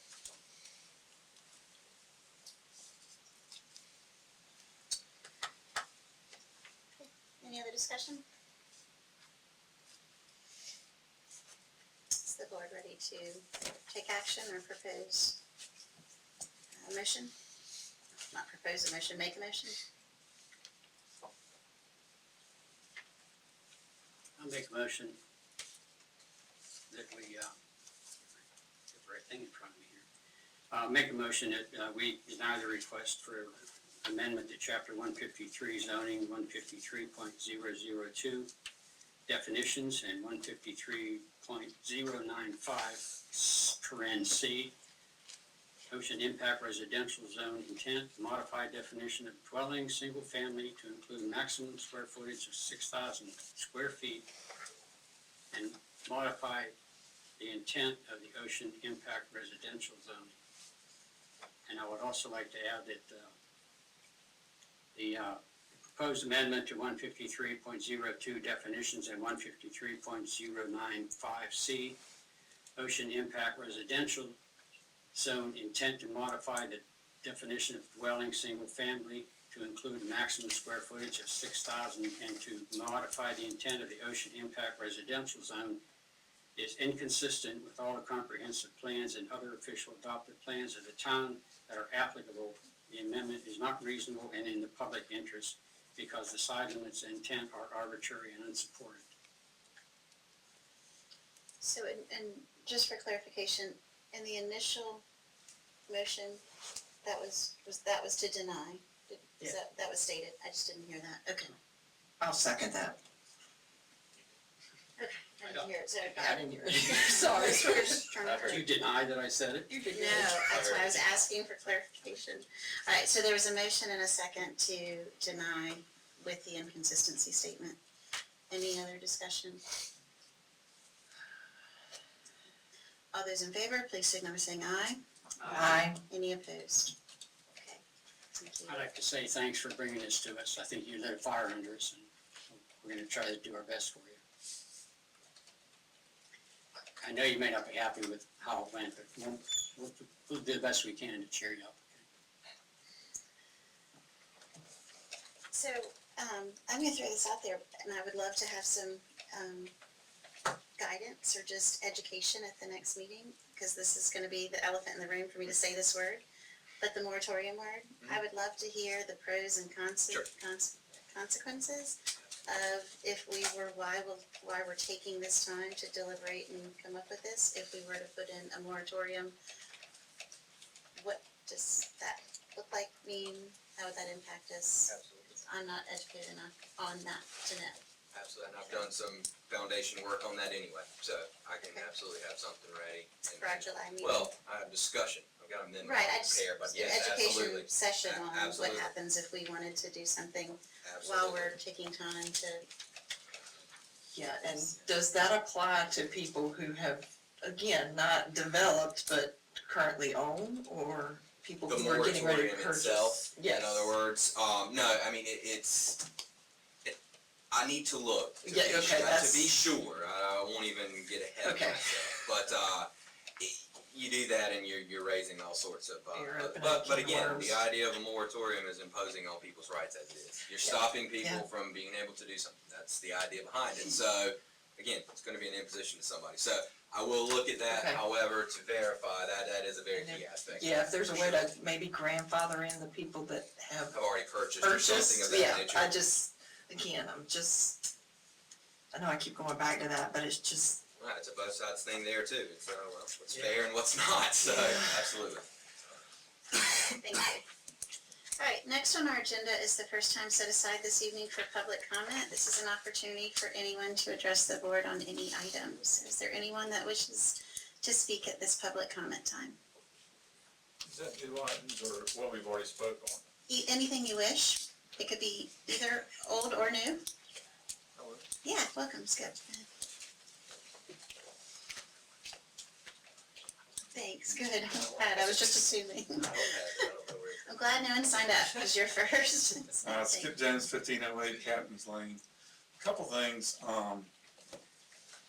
you know, Most of the oceanfront lots in Killable Hills, I think, are substantially larger than the Southern Shore, so I think that's part of how they got away with it probably easier than we might. Another thing I would like to recommend is possibly, and I don't know the ramifications of this either, but in Nags Head, I think they've still got a cottage court deal that if it's the size of the houses, I mean, obviously it's more economical to build one big structure than it would be three smaller ones, but as far as my way of thinking, the aesthetics of it, I'm not a big proponent of the looks of the big houses either. But maybe that would be a way to appease an investor. Maybe we had to give them some incentives or something, I don't know, to do that instead of building the big house. So, I mean, I think there may be some other directions we can take. I think, I was told the lots in Killable Hills are probably 30 to 50% bigger than most of the ones in Southern Shores, and probably Nags Head as well. So that's what made it easier. I was actually on some of the meetings with Southern Shores and Nags Head, but, you know, that's just my 2 cents anyway. But thank you. Thanks. Thanks. Is there anyone else that wishes to speak at this public comment time? Seeing no hands, then we'll move on to, any other comments on this? I'm actually glad you brought that up because it had floated around on Facebook a little bit, including some pictures of some that are in Nags Head and some potential proposed developments in Nags Head. And it actually got some favorable comments. I'll leave it as that for what it is, but I like that. I think the idea of potentially kind of a peace offering, so to speak, might be something that we could consider. I don't know what the downsides are to cottage courts. I don't even know if we have any control of those, but it was mentioned and the comments were fairly favorable. Thank you. Any other comments? Okay, we'll move on then to item number 1 under new business, recommended action to adopt an operating budget. So specifically, item A is the fiscal year 2017-2018 budget ordinance and consolidated fee schedule. Sean, welcome. Yes. Introducing this item for us.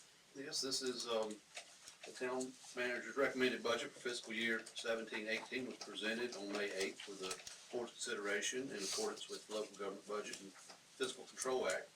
The budget work session has been held and resulted in no changes to the recommended budget. The required public hearing was conducted on June 12th.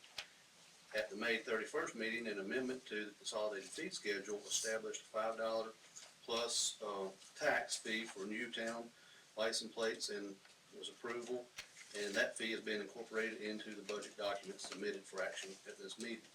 Staff recommends the board of commissioners adopt the budget ordinance and consolidated fees for fiscal year as presented. And also, the amendment to the capital reserve ordinance for construction and improvements to the shoreline accesses. This amendment changes the ordinance language to include and add new construction and renovation and reconstruction and improvements of the shoreline accesses, which gives us more flexibility on capital improvements needed for beach access. Staff recommends the board of commissioners adopt the amended capital reserve ordinance for construction and shoreline accesses as presented. Thank you. Does anyone have any questions about these two items? Okay. Motions would be in order, but separate motions would be in order. So, take item number A. Is there a motion? I make a motion that we approve the 2017-2018 budget ordinance and consolidated fee schedule for the town of Killable Hills as presented. I'll second. Any discussion? All those in favor, please signal by saying aye. Aye. Any opposed? Great. Thank you, staff, very much. The item number B, is there a motion? Letter B, not number B. I make a motion that we approve the amendment to the capital reserve ordinance for construction improvements to the shoreline accesses. Second. Any discussion? All those in favor, please signal by saying aye. Aye. Any opposed? Great, thank you. Okay, we will move on then to item number 2 under new business, the proposed land use plan survey. We've obviously, we jumped the gun a little bit with some discussion, Meredith, so you can, edit some of your introductory comments that we've duplicated, but, in the packet is the questionnaire, also just a little bit of highlights from the discussions that we've previously had, and some specific requests as far as moving forward, so, comments, Meredith or Sean? We're ready for us to jump into discussion. Yes, I think, you can jump right into discussion. Meredith will. Great. Okay. Any thoughts? I like what I see so far.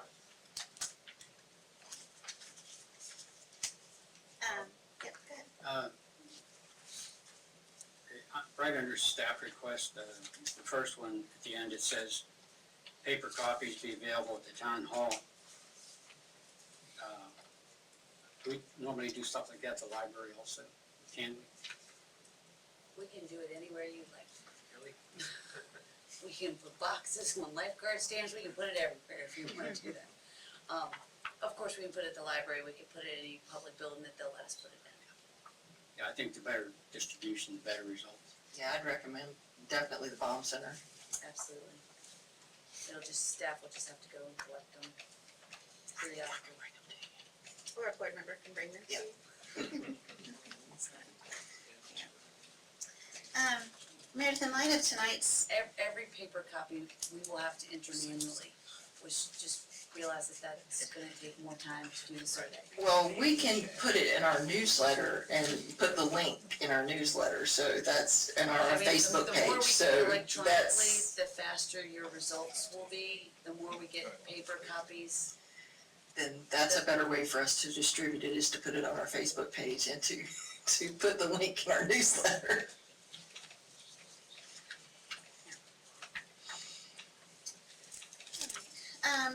Meredith, in light of our earlier discussion, under the development section of questions, question number 5 says the town should develop regulations to limit the size of single-family structures. Yes, no, or not sure. Can we look at putting some more specific, like a subset to that? So if they choose yes, I know I don't know if you're using SurveyMonkey, but most of these things automatic, are you using SurveyMonkey? Okay, so if you use yes, then additional questions can pop up. If you use no, then you go on to question number 6. So if someone says yes, then we could actually tailor it to, I don't know what are the limitations that you might be looking to? So whether And it's, looking at this, I think number 5 was in the 97 plan, and 6 and 7 I added. I think there's some redundancy there that maybe y'all need to decide if you like number 5 or number 6 better. Do you see that? Mm-hmm. Yeah. It's something we asked before. number 7 I definitely wanted. Uh-huh. I actually. Number 6 is, and maybe number 6 is, maybe number 5 should be, should the town develop regulations to limit the size of structures? And then the subset should be number 6. Size should be limited for single-family hotel, that should be one of the subsets. If you say yes, And then we'll ask then what why? you think, which one of these you think might need to be limited. And then can we even go further with what limitations? So are we limiting square footage? Are we, yeah, why? Parking, Well, it size. says size, so do you wanna Or- change, Oh, yeah, can we change say that question? size? Can't say bedrooms. We can't limit bedrooms, Right. so you can say whatever you want, it's just Yeah. not something you can do. well, I guess I'm wondering if we wanna be really specific, do we throw out some figures? So yes, they wanna limit size, but what figure? Do you wanna limit to 6,000? Do you wanna limit it to 8,000? Is it 10,000 You or also have under? to think about how much of the general populace understands what 6,000, 5,000, 4,000, what that square footage difference is, and how that's a very difficult concept unless you're in it. Yeah. To understand, I mean, I don't know how many people can drive by a house and go, that's about 1,800 square foot house, versus it's a 3,000 square foot house, or a 5,000 square foot I would house. think a lot of people who, Big. well, maybe I'm wrong, I don't know if most people know the size of the house they live in. So if so, they use that in relation to, like I know my square footage, it might be 1,500 square feet off, but I don't know. I mean, maybe that's an incorrect assumption that people I'm would just know. saying that you might not get what you think you're gonna get out of a question like that. Right, well, and we may not, I guess, and if we don't find it to be, valid responses, but on the flip side, when we're looking for evidence or data, if you have people, and I don't think you should do 6,000, 7,000, 8,000, I mean, that's really people aren't gonna, but I mean, there may be, and I don't know if we can do any quick research to see if there's any, surveys that have been out there that have had figures included in them for square footage. You I don't know if y'all have come across any before. Could you ask, a way that people would understand, I think, is how many bedroom house do you think is too big or not big enough or whatever? Even though we can't legally limit it to that, could that be just used for the purpose of determining the size that the people want? We could even put in parentheses after the question that we can't regulate by bedroom size, this is given to help you determine what size building you think, or something like that, and parentheses, something. I don't know, what do you think? I know what you're getting at, but it's hard to ask. I'll go ahead and say you can do exactly what you want to do. I'm not trying to dissuade you in any way, but I will tell you some of the pitfalls that you may fall into. One, if you do put a square footage and people don't really understand square footages, it may work against your evidence that you're trying to create an amendment. If they really don't understand, they say 4,000 is the max, because they don't conceptually understand how much space a 3-story building can actually hold on the ocean front. We have a 22 bedroom house that's 1,100 square feet, and we have another 20 bedroom house that's 14. So and your question, the two don't really go together. We also have a 6,000 square foot house on the ocean front that's a 4-bedroom permanent resident single family dwelling. 4 bedrooms. So as much as we want to tie them together, because that's what you're seeing built, they're not really tied together. The bedrooms and square footage aren't tied together, the square footage and the use aren't tied together. They're very separate, and it comes down to, I think, that the use being an event home and that multiple families are staying in it is what people have issues with. It's not, if that 24 bedroom house was occupied by 4 people, I don't think anybody would have a problem with it. They may not like the look of it, they may not like the look of my house. So I don't want you to skew your own survey because of a perception that you can't quantify. And that's the only thing, you can do whatever you want, I'm just want your survey to, if someone looks back on it in 5 years and wants to use it to make a regulation, that they don't find that the questions you asked are unquantifiable and they're arbitrary. I had a question in the same section, because there's a lot of confusion on what we can limit versus what the North Carolina Building Code has out there, and obviously we can't supersede that. Is there a way to ask the question that do you think the North Carolina Building Code could be adjusted to not allow certain things, or, because I mean, that could help people understand what we can and can't do, but it might also help them maybe go to another venue for support, not us, but to the general assembly. I don't know, I'm just throwing it out there, but. The things that they control that we can't right now are number of bedrooms and architecture. Would you like to form a question that says something like North Carolina Building Code currently controls the number of bedrooms and architecture? Would you like that control to be placed back in the municipalities? Something like that, and Or, I mean, at least it shows that we're looking at that, but it also might help them understand who actually controls it. I don't know. That may be something that could be in the introductory, oftentimes surveys have like an introductory Like a little paragraph. couple paragraphs, one about what you're gonna do with it, how you use it, and that could be Sure. a sentence or two to say, please note, the town has no authority to control X, Y, and Z. That's a good idea too. which is why it's not reflected in here. A lot of good ideas. Here's this one. So, I'm still hung up on how do we phrase it to get a little bit more information? If I may, I think you hit the nail on the head there with maybe, you can make your introduction as specific as possible to the individual section, and you can tailor it to the question.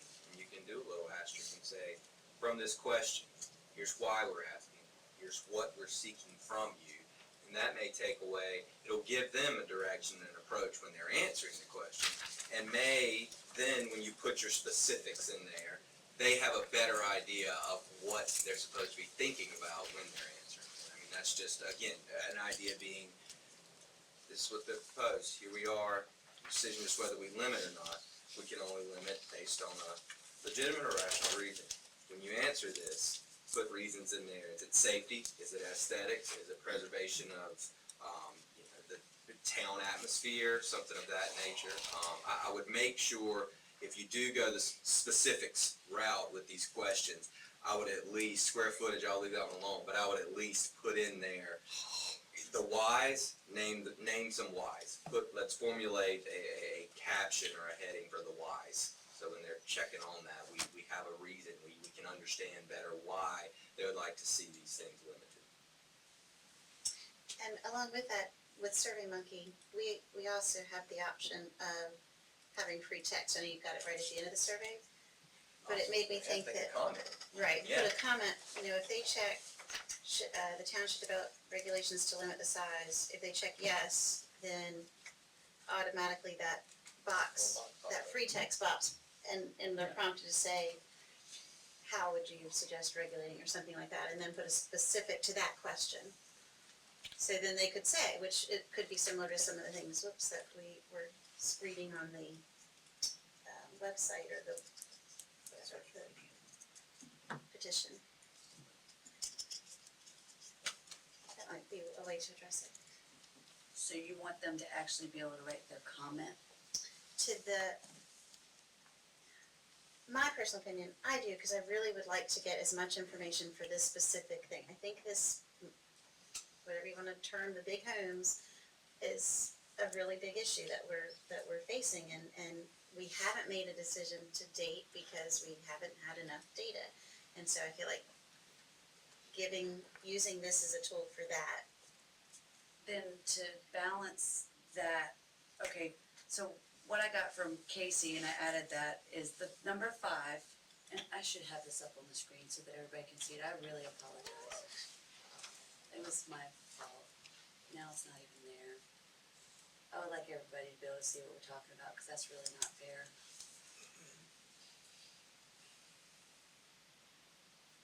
I apologize to the audience. Got all wrapped up. Number 5 would be changed to say the town should develop regulations to limit the size of structures. If you say yes, then number 6 would then become the next question, being, or So which ones? which side, which ones? Hotels, the condominiums, the single family. And then if one of the ones they pick is single family, say the items that you would like to control are, like Casey said, parking, aesthetics, parentheses, long and narrow, use within the structure, we'll think of some other ones, landscaping, proximity to the ocean, like Dune, you said Dune. And then finally, the last part of that subsection would be additional comments regarding development. But I think that because we seem to be skewing this to people to complain about large development, I think there's a reality that you may want to put in there, and we put it in there for beach nourishment last time we did it, and we put it in there for central wastewater. Are you willing to pay higher taxes to reduce size of structures within the town of Kill Devil Hills? I think you need that answer too, because everybody's gonna say, yeah, make it small. I want cedar shake houses. I want them to have the pretty little pitch out shutters. I want to have a nice porch. I want to have a wooden walkway. Are you gonna pay more taxes within the town to limit the size of structures within the town? Because that is a reality that is also part of this question. And you need to, that's your balance. So I think that that might be a question that you want to add, since we are only skewing it towards, you think it's too big, okay, we can fix that, but here's what might happen. Are you willing to take that? And the beach nourishment ended up being yes and yes. Yes, we're willing to, yes, we need bigger beaches. Yes, we need this. Yes, we're willing to pay for it. Wastewater was not. Wastewater was like, yes, it would be great. We need to get rid of septic for environmental reasons. No, we will not pay additional taxes for wastewater. I have a question somewhere else in here related. There's other ones that, But yeah, would you so- pay extra to have power lines? Power lines. So that's the power fine. It lines was, I mean, we're following that same example, Right. which is fine, that's I think that's- I consistent. think it's a balance that probably would be good in this situation. In that list that you were going through, Mara, parking, whatever, would it appropriate to, cause that's just like a check all that apply? Is that the kind of way you're envisioning setting up that question? Yes, And with that, then square footage? I thought that in the comment, we could say maybe comments and ask them if they wanna put this square footage that they'd like to see, so it's not quite so black and white. Cause again, if we end up picking 6,000, but your Well, no, I survey wasn't said gonna, a I smaller wasn't number. thinking a specific square footage, it was just a square footage block, because we're gonna have a block for parking, we're gonna have a block for whatever and whatever and whatever, but I didn't hear a block for square footage. Oh, I Whether see. that's something. Well, we already asked that. The building size should be limited. That's square footage. So you wanna say the building square footage should be limited instead of size? Or, I guess the only thing we can do with size is square footage, correct? But the average person's not gonna know that, just like, I mean, so maybe it's size, in parentheses, square footage, Okay, that way it's really clear. sure. I'm good with that. So that'll have 3 subsections. I think we might have to, honestly, and I've worked with a lot of Survey Monkey too, you guys may have to put it in there and see how it flows. Cause if it seems like you're just going so far away and you've lost your connection to the for question number 5, we may have to rework that, but play around with it, but at least that's covering it all, even if you had to break it into 2 other questions. There was a mention of an introduction. Do you want staff to develop some sort of introduction? Not all of these questions are about size. So do you want a separate section just for it? Do you want an introduction, or do you wanna just leave it without no section having introductions? I don't know that you need, with the way we've just really broken down the questions, that you need an introduction now for this. Cause we're not Section? putting number of bedrooms, Right. and we're not putting architecture, cause they're not something that we can control, so they're not gonna be able to check those 2 items as something that they would expect us to be able to control. Right, I was just, I'd rather it not be kind of skewed in the direction that we want them to go. Right, so and if we have an introduction just to this one section, then I don't want the data to then be portrayed as being invalid at a later date, because And that's why I Well, wanted you that have other to- question in there too. I like it. Okay. And along similar lines, the next, section 10, we put, the first one is single-family homes are appropriate. Can we put something about whether it's event-based homes or destination-type homes, whether they feel that that is appropriate? Because that would tie back into not necessarily whether it's the size, but just the overall use of that home.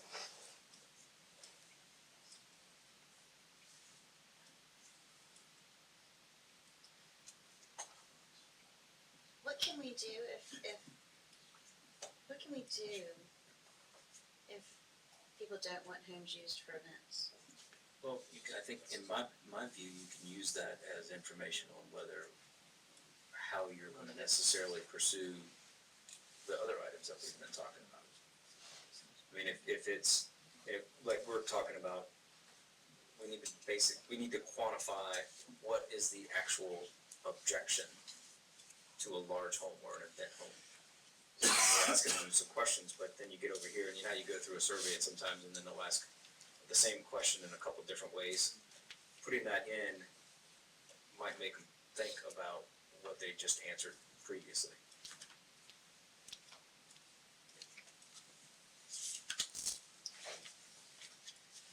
Yeah, and I'm just doing, great.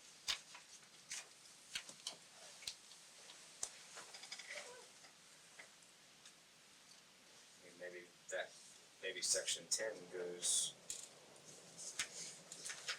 ahead of, or as part of development before they get into some of the other ones.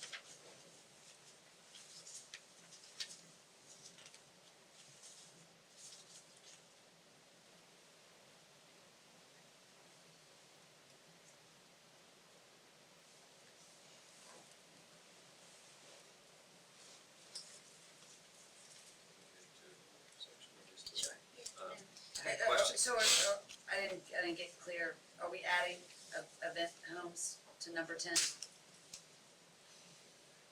my thought. Well, we can't do anything with that information, but we can, Well, I mean, we can't do anything for someone having an event home, whether it's, oh, I understand, two-bedroom but that's or like, we can't really do six. anything about if people, if they think that, single-family homes are appropriate, if they disagree with that, we don't necessarily do anything with it, we just have a data point. My only thought. just, everybody, I assume we're doing this by consensus, or am I just adding? No, I guess I'm just processing, cause, I mean, to your point, it may be that we need to think about the validity of any of that, because asking whether they like single-family homes, we're not gonna ban development of single-family homes if they don't, so I guess it's like, we have a question. But you can't ask about, at the. The baseline. There was talk in the past about hotels, there was talk in the past about mixed-use buildings. There was a big, strong push, not too terribly long ago for businesses on the bottom and apartments or something on the top in the search for affordable, all these things. And you can't ask about one unless you ask about them all. And it's just what your target may or may not be.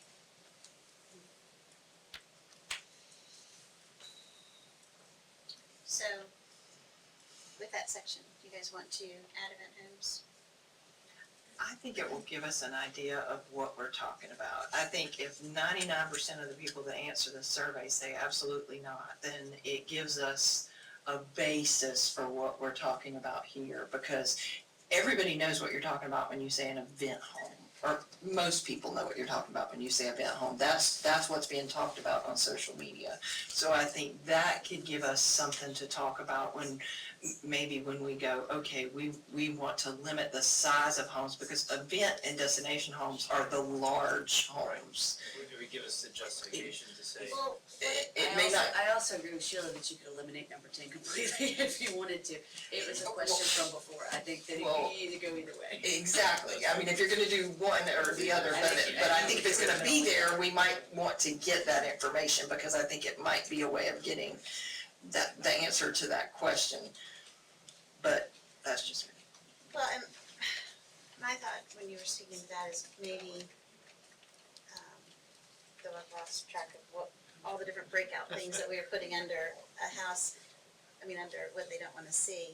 I feel like putting something out there to get their opinion on if we're gonna do something about, like they don't, let's say 99% don't like event homes, well now they think we should do something about event homes, well we can't do anything about event homes other than size. It's the same thing, like if we were to put on there that, do you wanna limit the size of bedrooms? Well, we would never put that on there because we can't. Right. So I don't wanna be doing the same thing, that's my personal opinion with event homes if we can't regulate it. Now, if we could put it under another subsection of maybe our nuisance, are our nuisance regulations strong enough to address issues with event homes? I don't know. Throwing that out to go a different angle. And again, maybe that's where we angle the question, because that's why we keep going around in a circle. Why do people not like event homes? Ask that question. Are event homes appropriate? Why not? what is it that you don't like about the event homes? It needs to be something specific. We've got to have something to be able to regulate. Is it the noise? Is it the parking? Is it the size? And we have broken, not the noise, but those out into that other section. And I'm trying to keep up because I'm not being good to the audience, and I apologize to y'all again. When we talked about the parking and, you know, the subsection of that question, realize that the subsection of that question is also gonna include, height. Because we've asked Right. what type of development. So we're not only talking about single-family dwellings, and I don't want to only focus on single-family dwellings, we're also talking about multifamily. Do you not like the width? Do you not like the bulk of the structure? You know, hotel motels, height, commercial, you know, Yeah, number of this is- banks. You know, who knows what your comments are gonna be, but you gotta try to list those amenities that we just talked about for all of those types of developments. So it's not gonna be just large single-family dwellings. It might be large hotels, it might be large condominiums, it might be large commercial buildings, box buildings. I'm inclined to suggest scrapping item number 10 altogether. Sure. And if you look back on the pages before with the questions, we get to some specifics and you break out hotels, commercial, residential, and it's broad enough. You don't want people to narrow in on something that we have no control over, and then they get riled up going, well, we voiced our opinion that this should be done, and you did, but you can't help it. Well, I did. Were you okay with that? Yep, Just I'm good lump with it that. all together?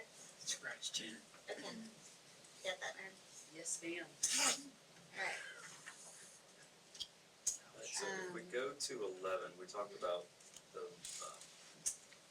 paying the higher taxes to create a fund for placing power lines underground. Is that even an option? I mean, I think we went through that in the past at some point, right? I mean, It's a very expensive option. Yeah, Yeah. Mike Hogan But is yes, our we resident could. expert on underground power lines, so I'll let him answer that. Wouldn't have been nearly as expensive had it been done 20-some years ago, but now.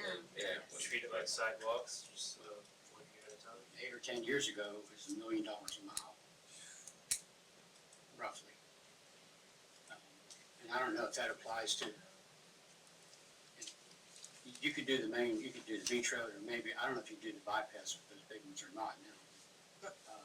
But as far as getting back on the streets and stuff, I don't think that'll ever happen, we'll be in debt forever.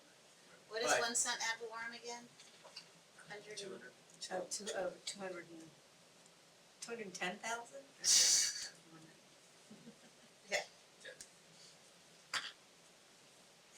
I'll see what I can find out about some of that, because I have. So it is possible, it it's is possible. pricey. Possible, That's what I not thought it was probable. gonna be, yeah. And then the other one, We should probably say I support much higher taxes. Right. Right. This wouldn't be higher taxes. yeah, I had one in 12, but I'm sorry, no, any other questions on 11? You guys go to finish 12? the other one that I had was, 158 should not be widened, but obviously the DOT's looking at doing that very thing in the next, or at least doing studies in the next. Well, the studies are done. That part's done, and And they think it should be done.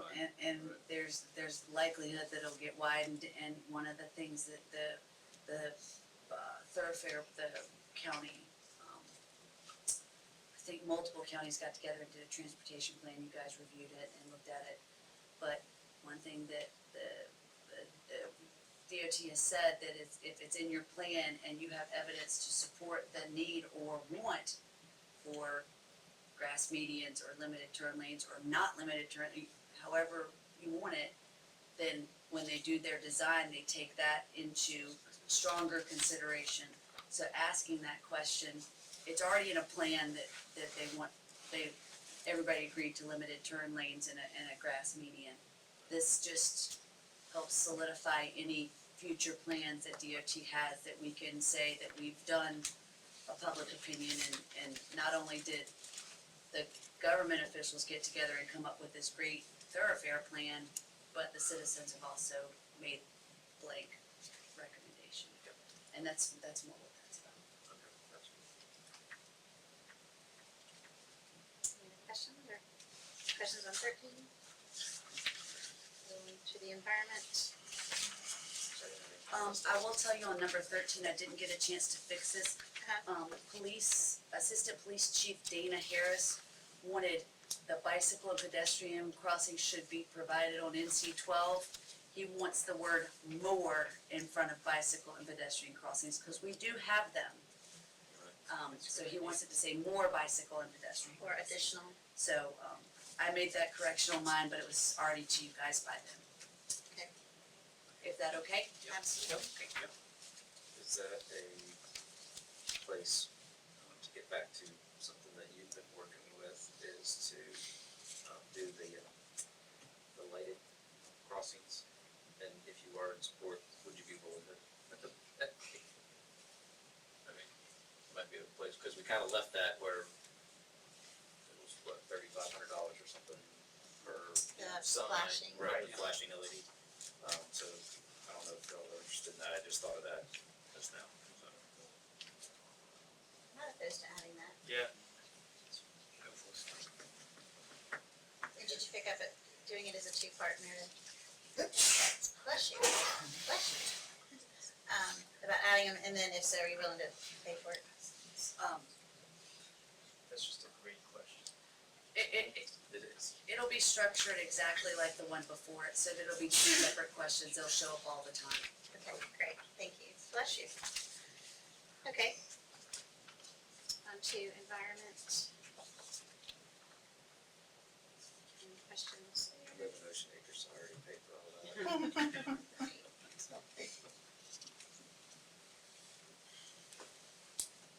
That was good for us. Do you think, Sorry. that's I okay, got caught up with myself. under number 3, the very first one, the town should regulate fill. I'm very in favor of deleting that question. Well, I was gonna say, I mean, until you start reading the other questions, you're not, some folks are gonna be like, what does that mean? What are you talking about? I mean, developers get it, and builders, but, what, That's what it's called. right, no, exactly. How useful is the information that's gonna come from this question? It depends on if you want to start regulating fill. As in types of fill, or No, as whether in we the do amount. it at all? You could, lot elevation, fill, i.e. lot.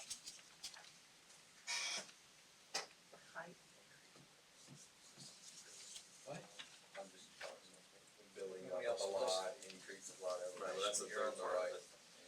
the right path. I'm on the right track. No? Exit. I don't know if we should have this question. You don't think we should have it? I think Mike told us problems if they want us to do it, because it turns out that we can't, or it's gonna affect flood maps, then we need some help. There's all kinds of ramifications when you start talking about fill.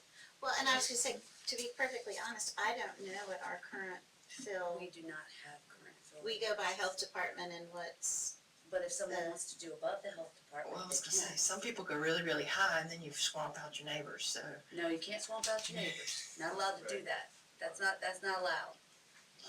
We have fill slope, and if you do swamp out your neighbors, there's legal ramifications. Casey talked to you about those, that the town does not get involved with. That if we regulated it, we would have to get involved with. I would delete. Open up a can of worms. Is that the consensus? is your consensus? Yeah, 86, number 3.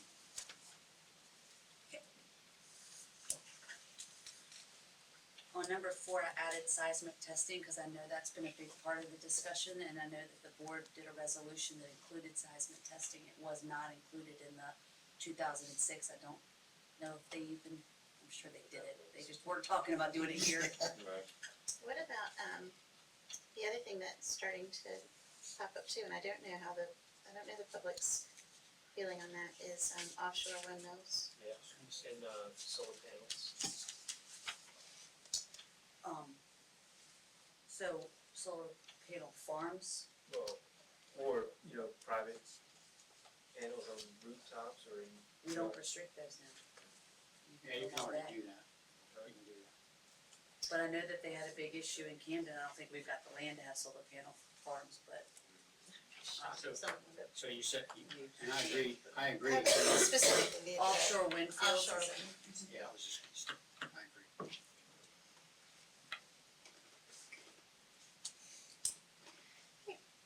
Any other input on, let me go into just demographic information, and then a couple of open-ended questions at the end, which I think is good. Any other comments? Thank you for taking all of our feedback. And thank you for giving it, I want this to be what you want to get out of it. We're not putting any pressure on you, right? Some of the questions that you saw, particularly the ones that you deleted, number, whatever, 10. yes, used to be required information for the land use plan. But the survey's not even required anymore, which gives us a little bit more leniency in being able to delete certain questions. Let me ask you this, and Casey, this may be something you have to weigh in on. So Meredith's going to staff work on putting this together and formatting it. Can that be shared electronically and us provide any feedback, or does that need to come back? And do you have to wait for another meeting to come back and us? I mean, this was done by consensus, couldn't we do that better? Can't No, we do I that don't by know of email any restriction consensus? to where correct, where I'll you make the guys could corrections provide the if- feedback as That way we the keep it process is moving. going, Okay. right? Well, I'll make the corrections that the board has asked for and, send that out. Okay. To the board to make sure that I correctly got all your comments, and I'm sure Mary will correct me too. We can stick the final version on the consent agenda for the meeting on the 10th, and that way maintain the paper trail. That's exactly That's what I been was gonna say. created. Great. Just add some comments to it. See, she's Okay, there we go. Want to make sure we're not violating any open meeting laws, so, okay. All right, we ready to move on to Commissioner's agenda? Nothing for me tonight. Thank you. Commissioner Appleman? I forgot to ask when Julian was here earlier, do we have a potential for rescheduling our visitation out there? All you got to do is talk to me. You wanna go? You wanna go? Yes. Are they taking us on boats too, or just? Huh? Yeah, we can go out to the, Yeah. okay. We So found out just coordinate today. with Mary then. We found out today, Okay. so. Do we wanna go as a group? Let's go. Are we allowed to go as a group? Can we go as a group? Yes. What we'll do is simply post on the bulletin board that, the board or majority of the board is going to the Liberty Island to view the dredging operation and will not be conducting business on this trip. Something along those lines, because it's not that we're necessarily required to do something like that, but we like to try to take the extra step to avoid any questions. Absolutely. And when you talk to Mary, be sure to get the restrictions that they have for going out to play on the boat. Like open-toed shoes, et cetera. They're not bad, you just gotta have some steel-toed boots You gotta steel toe boots. and wear and long pants. No open containers. I said that was my comment. Okay, we're moving along, moving along. Do you have anything else this evening, Commissioner Appleman? That was it. Okay. Commissioner Dubois? Mayor Pro Tem, anything this evening? No, I don't have anything. No, I don't, thank you. No, I don't. Okay. Under Mayor's agenda, just one quick thing is the reminder of our fireworks celebration on July 7th. So it's a Friday night, so the rain date is Saturday, July 8th. Hopefully, everybody will enjoy our festivities this year. Picture how I look. And it starts right, right at dusk, or, yes, dark, not dusk, dark. Okay, Sean, anything tonight under Town Manager's agenda? No, nothing from town manager. Okay. Casey? Oh, man, thank you. All right, Sean, we'll move on to the consent agenda. the consent agenda, which is in our packet. We have, I just take it, we have 3 items tonight on our consent agenda. One is the minutes from our June 12th meeting. Then item number 2, we have 3 budget amendments. Number 18 is, actually, we had another one that just came in too. So number 18 is to record the Dare County Tourism Board grant for the fireworks. Thank you, Dare County Tourism Board. Number 19, to record PEG channel support funds. Number 20, to provide funds for health insurance for general fund employee retirements that were not budgeted. And then this additional, The additional one is actually, a reporting of the budget transfer between divisions, the one you got, so that's really under 3. okay, oh, that's the doc, Right. that accompanies that. That's right. That's just transfer funds from finance to MIS for maintenance, contracts on some police software. Okay, so then that's under number 3 under the Transfer consent divisions, agenda. right. Any questions about the consent agenda? Motion would be in order. I make a motion that we approve the consent agenda as presented. I'll second. Any discussion? All those in favor, please signal by saying aye. Aye. All right, thank you. And next, we're back to the second time set aside this evening for public comment. Is there anyone? Yes, welcome back, Sharon. Please, if you don't mind. Okay, I just had a couple of mostly questions on the land use survey. Are you sending a postcard or a packet to record owners? Because a lot of people don't use computers and don't go to the center and don't use the library, so, and they're out of town, so they should have, be able to put their, give their input also, so maybe to send a packet to record landowners. And also, maybe have a distribution at the post office, because a lot of people go there, so that might be, if they allow it, to set up there. Verification process, is there a way to verify that people are not filling out more than one survey at a time, either online or paper copy? And then just 2 general comments, that when you were talking about the single family home, maybe if you put, so a lot of people don't know these event homes are even single family dwellings. I imagine there's a lot of people out there that don't realize they're zoned that way, so to put single family dwellings, like comma, including event homes, maybe would include them, into that a little bit. And also, the part about the taxes would, like, are you gonna be willing to pay more taxes if we limit the size of event homes?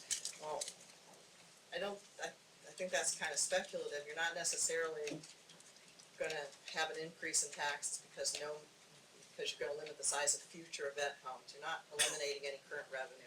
Those homes are there, that's not changing. It's only potential future changes, and that, that's gonna depend on spending too, so I don't think you can imply, I think it's misleading to imply that, okay, your taxes are gonna get up if you say you want single family homes limited to 6,000 square feet. I just think that's misleading. Thank you.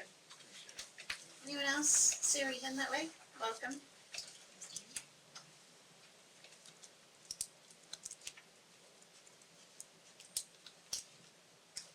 Sue Kelly, 211 Sea Village Lane.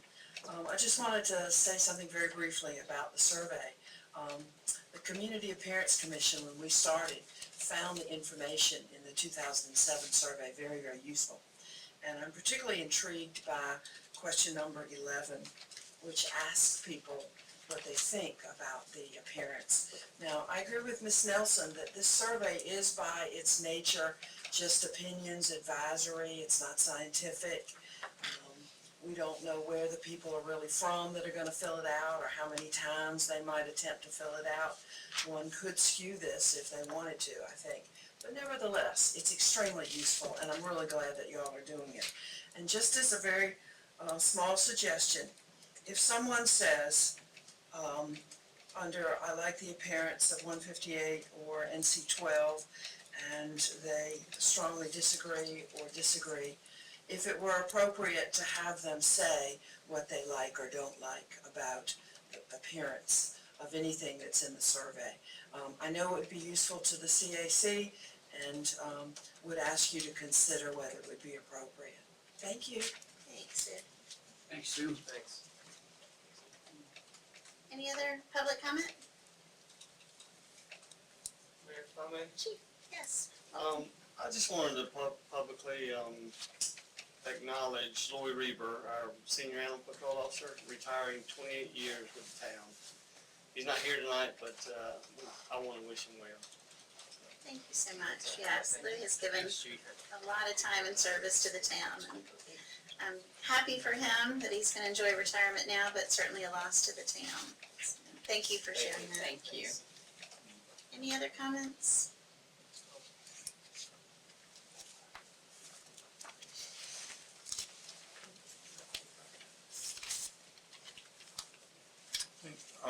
On the other side of the coin, what Ms. Nelson said, I think if people don't know that there are gonna be repercussions with, if we just say, should we limit the size of houses or hotels, they're always gonna say yes.